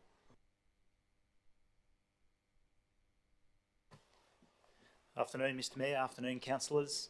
Councillors, a very busy month for the Environment Community Services Group, as I'm sure you're well aware and as evidenced by the content of the report. Happy to take any questions that you might have. Thank you, Nick.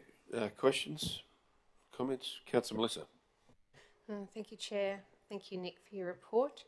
I just noticed in an email that we received with the tenders that we get every week that there was a tender closing today at 2 o'clock, so in 13 minutes, for design and construct a John Dairy and Woolshed new camp kitchen and modified amenities. So with the kitchen and the toilet block that is there currently, is that in a different site as to what you're considering here?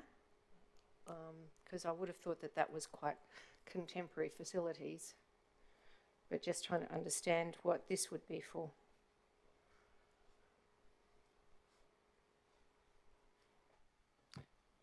Is there I'm sorry, I'm not picking up the reference in the group report.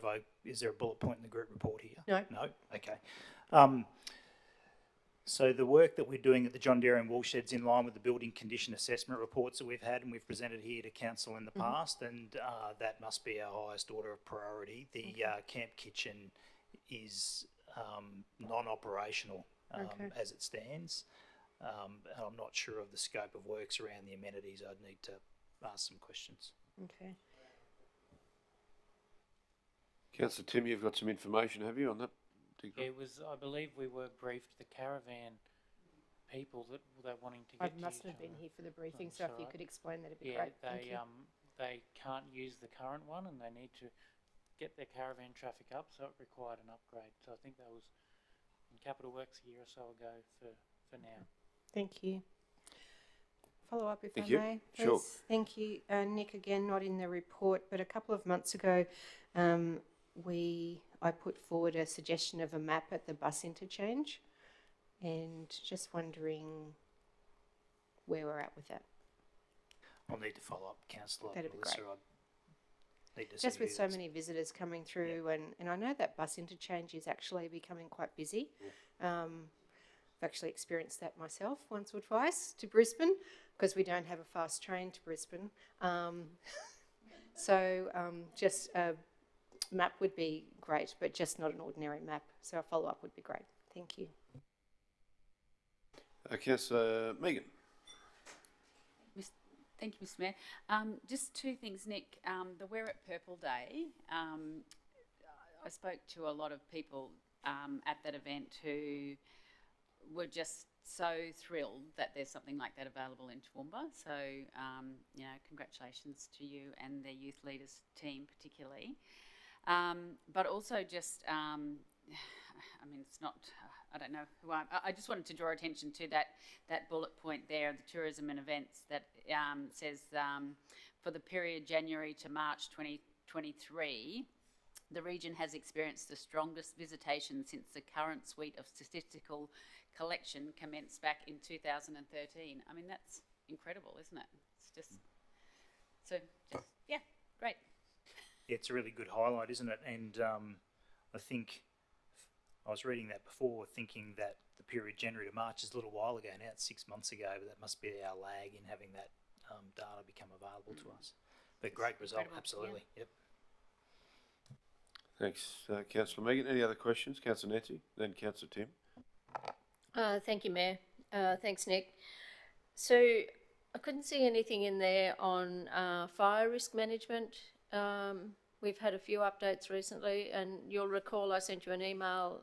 Could we possibly, councillors, see a map which showed where we've done burns, where we've done grading or slashing or whatever, so that we can understand what fire mitigation work has actually been done, because it's on everyone's lips. We all know how important it is, and in this chamber we've been talking about our concerns with the fuel load on the ground for months and months.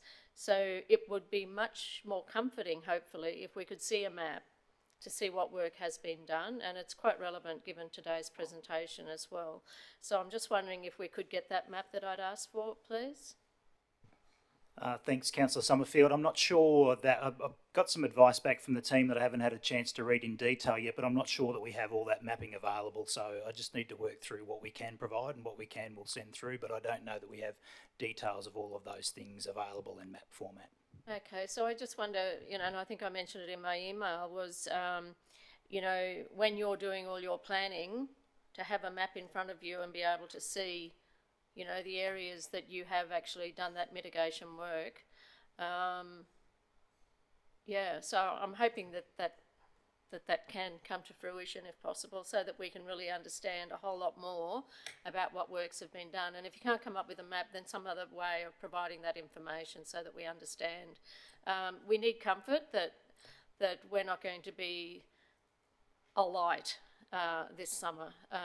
We're hearing it not just around the table, we're hearing it in the communities. Concerns are being raised. We've all received emails from people raising their concerns. So I think it's important that we're fully informed as a council to for the summer ahead. And it certainly looks it's going to be a hot, dry one. The only other question I had, Nick, was I went up Alderley Street past that dwelling, that function room in the Drayton Cemetery that was built before we knew about it. It's looking very, very tired. It looks, from the Alderley Street side, it looks quite tired, and I still think it looks like a pimple. But I don't know whether trees can be grown around it or what, but it looks like it needs a bit of attention, and I just thought I'd draw that to your... Thanks, bye. Noted. Any other questions, councillors? Councillor Tim. Thanks, Chair. Nick, just want to pick up on dog regos. So new dog regos continue to be returned an average of 25 a day. So we're getting 25 new dogs registered every day. Is that what that statistic says? And can you just confirm, is that up on normal? That's what the statistic tells us. And so we've just come through the dog registration renewal period. And so for that period, there was those additional new registrations. Yep. Yeah. I suppose the next sentence is the concern I'm having that we're getting increased numbers of dogs and cats being surrendered due to issues like financial issues, and people can't provide adequately for their pets. And I suppose it comes back to the idea that when we've got to get the message out to the community. When you think of giving a dog as a pet or a gift, it's not a few month commitment, it's a 12 to 15 year commitment, and you really need to think through the longevity of that. But they are being rehomed by the RSPCA. Are all our channels up to date on, have you thought about giving this animal as a present or as a gift, or can we do a publicity on that leading into the Christmas season? Thanks, Councillor Tim. Yes, we certainly have responsible pet ownership education program, so that various forms of information get rolled out at different times. Christmas time is a time when we reinforce that message. But I think, as with all things, it's important to pick our time so our messages don't get lost in amongst all the other noise. But this is a good opportunity just to provide some commentary about what we're experiencing at the moment and draw highlight to that. Thank you. Councillor Rebecca. Thanks, Mr. Mayor, through you. Thank you for this, Nick. To support Councillor Summerfield regarding the maps, I'd previously asked about the total acre target that we have for fuel reduction, and that's something that New South Wales keeps an eye on, but was told that we don't have the acre target because of the way that we do our fire management is different to New South Wales. So if we don't have the acre target, gosh, a map would be handy just for us to visualise. But that's not my question. My question is about under parks operations. Discussions have occurred with the Clifton RSL regarding the restoration of the Anzac Memorial in Cambodia with an aim to be completed by Anzac Day in 2024. And that's great, that's fabulous. And it made me also think Yarraman has been working for a couple of years on those plans to move the cenotaph from its current location on the highway into the council park area there. Do you have any information about how that one's going? No. No, that's completely out of my visibility at the moment. I'd need to go and check the progress on that. Okay. And the Mayor and I were also having some conversations with regard to the memorial in Cecil Plains. So that might be, I think that we've got probably a couple that are desirable in the region from the community. Yeah, just on that Cecil Plains one, it should have progressed in through parks, and it may well be in that area. Certainly Virginia Wacko is well aware of it, as is the local parks representative, so hopefully it's working its way through. Yeah. Councillor Carroll?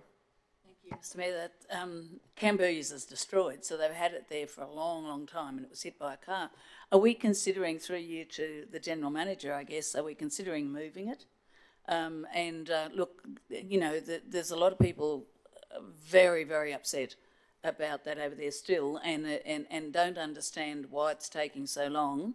But I mean, really, I can say that there's people at our council I've been talking to for over 10 years about this memorial, and we're very fortunate that there weren't children that were killed in that, because they sit right up to the edge of the road there on blankets about their Anzac Day service.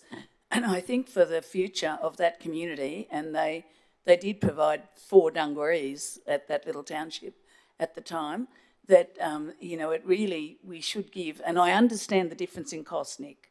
I know that there'll be a difference in cost, but if it could be moved back into the park, it would be so much better for the future, as that area there becomes quite busy.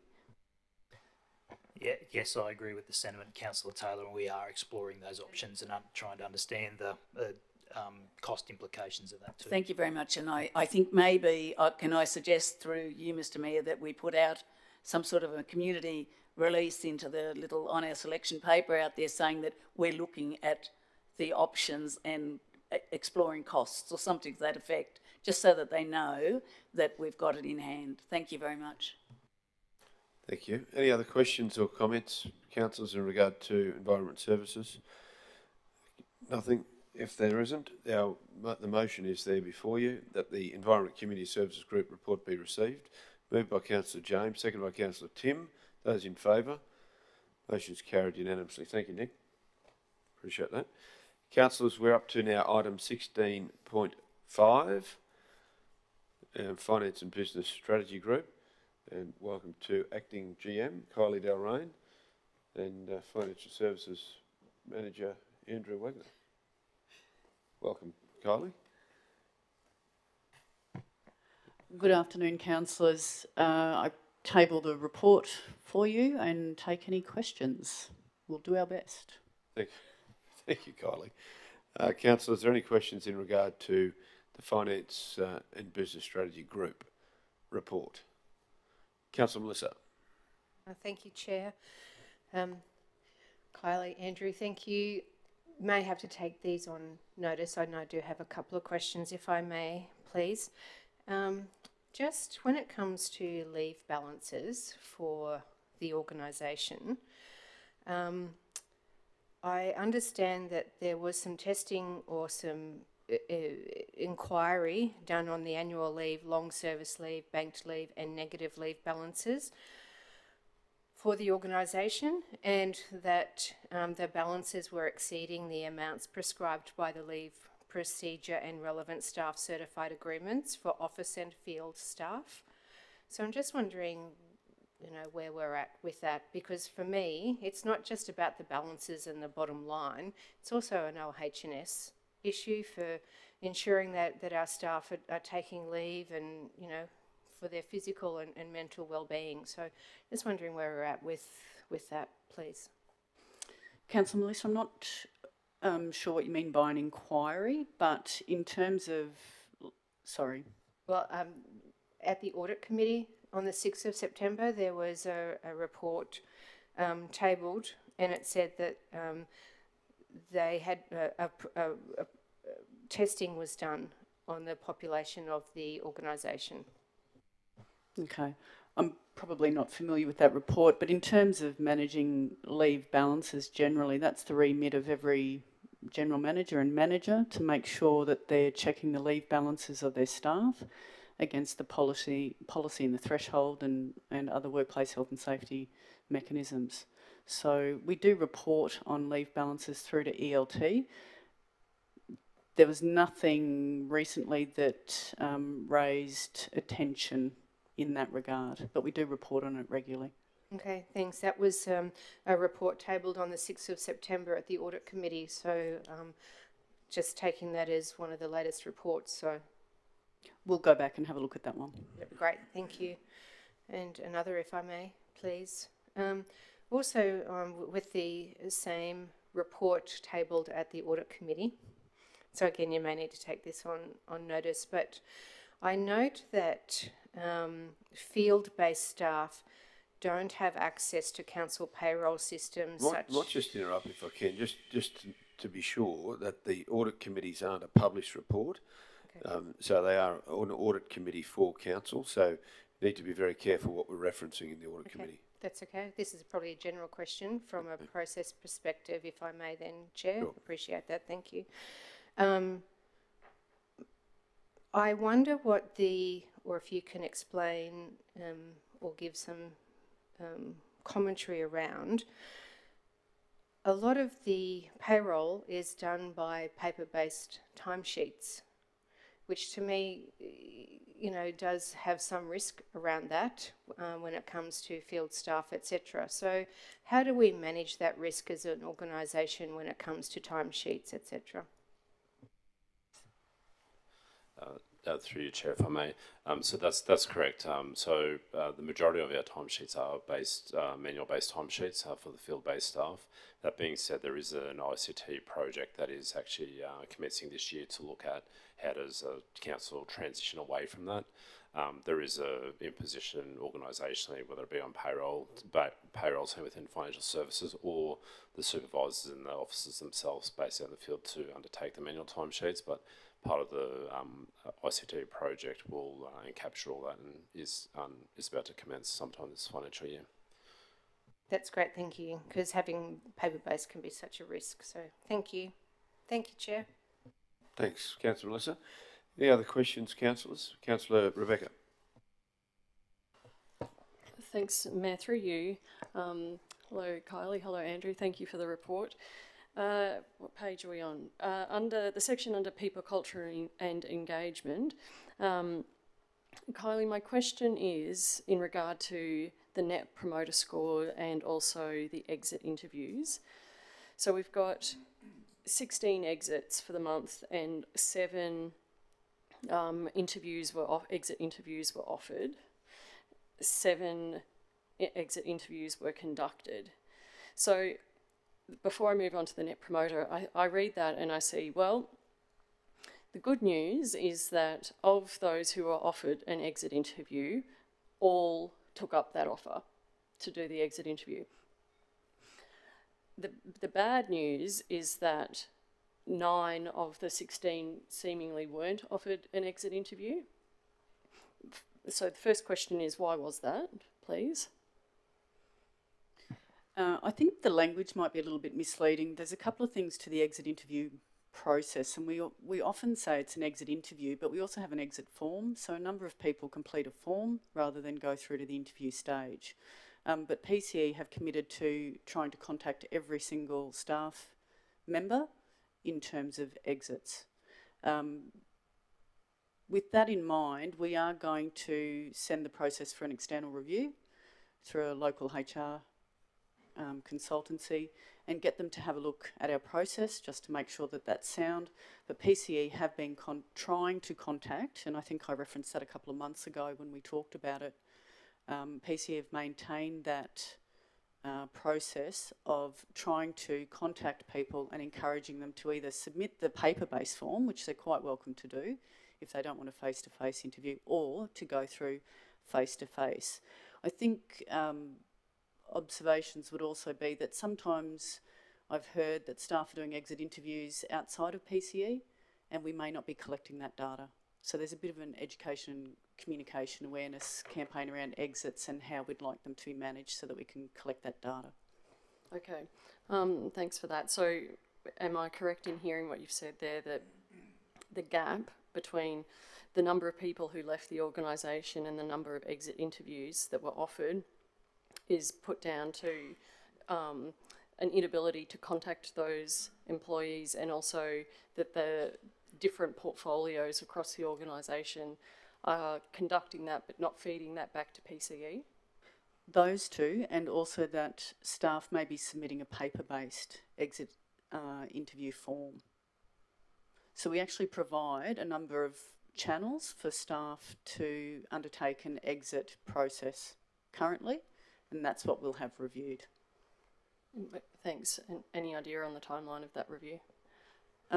We've spoken to the consultants this week, so we've engaged consultants, and so that should happen over the next couple of weeks. The other thing, through ELT, we will trial for 6 months that consultancy also undertaking exit interviews to see if that changes anything. Okay, that'll be good to understand. Thank you very much for that.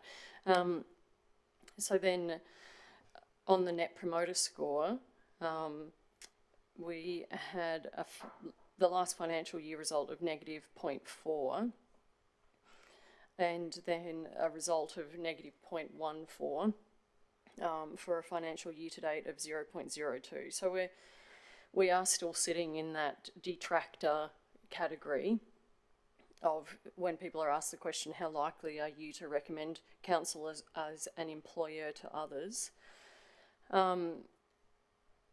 Optimistically, we're headed in the right direction.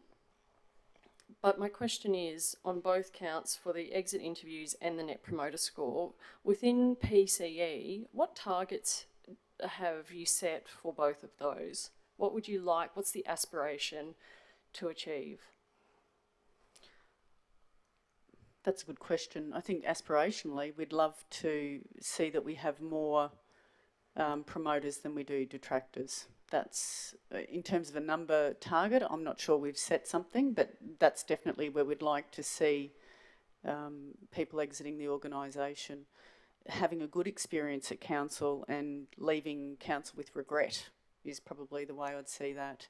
So we'd certainly like to shift it, and there's a lot of work coming out of previous surveys, I guess, in terms of cultural initiatives to try and improve the experience of employees while they're here at TRC.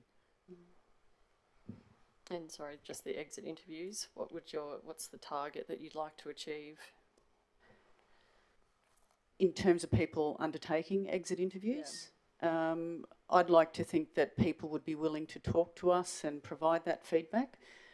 So I'd like to see more rather than less, but acknowledge that sometimes people are ready to go and they don't always have that inclination. But I would say a healthy organisation would have more rather than less. Yep. Thank you very much, Kylie. I appreciate that. Thanks. Can I just delving a little deeper, if I could, into that role? So there were 16 exits. Does that include more than just full-time exits, or is it only just full-time? Includes permanent employees? Is that what you're referring to? Yeah, well, I'm just, if there's a difference between, because the exit interviews includes only permanent employees, so it's 16 all permanent employees. So it's an accurate representation. Second question I had was in regard to the Net Promoter Score. Is it unusual to only run this through those that are exiting the organisation, or should you have a Net Promoter Score that can cover, and maybe through the Pulse survey it can pick up a Net Promoter Score? If we're trying to retain people, surely a Net Promoter Score of people that are actually working here would be useful. A couple of things. We do collect Net Promoter Score in the full staff survey. So we have been collecting that.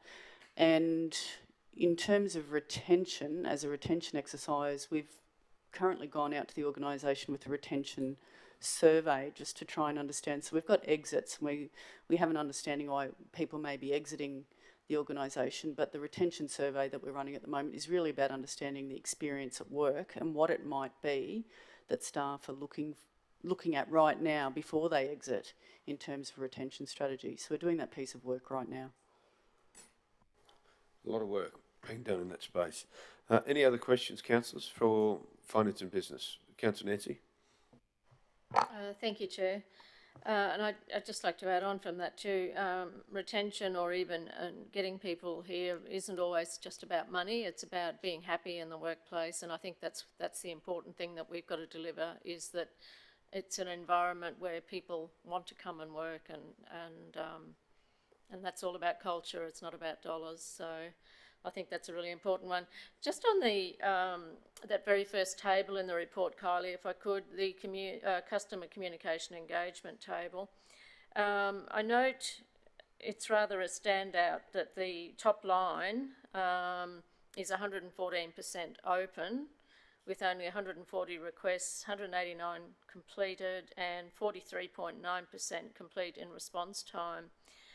I just wonder, is there anything being actioned to reduce that or to improve it so that it is at least in line with most of the others below it?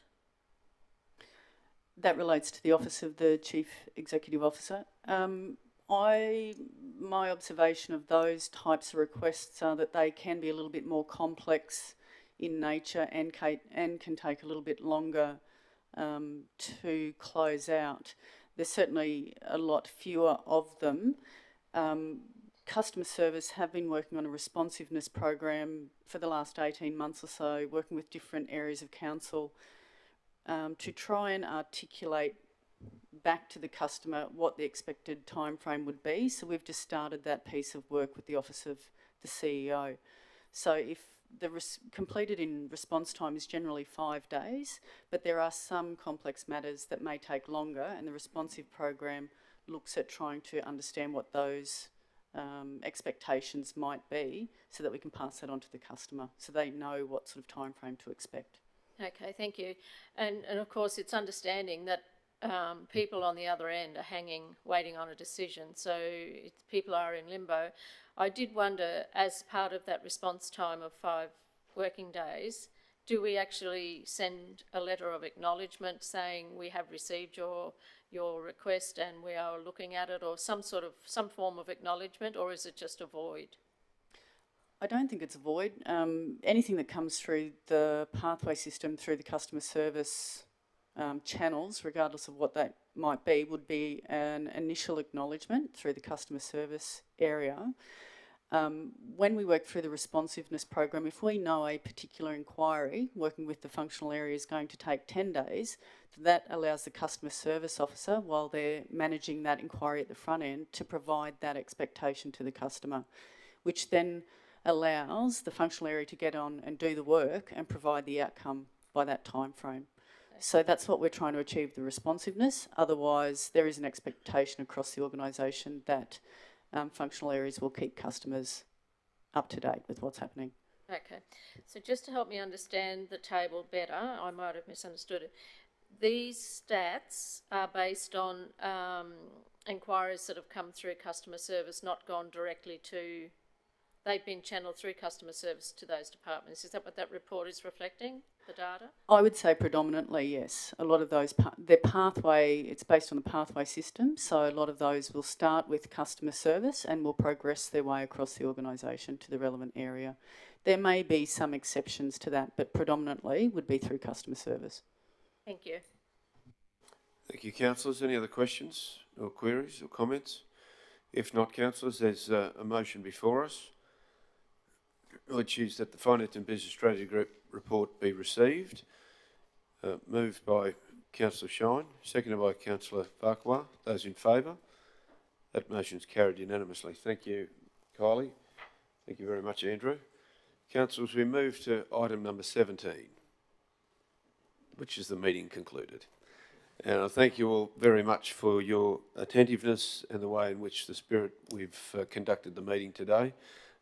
There's always decisions. Sometimes we feel as though we may not have liked the outcome, but collectively we've made a decision and we move forward with that as a group representing our community. Thank you, Brian, for your oversight, and Wendy, thank you very much for your efforts today. We do appreciate it. Good afternoon, everyone.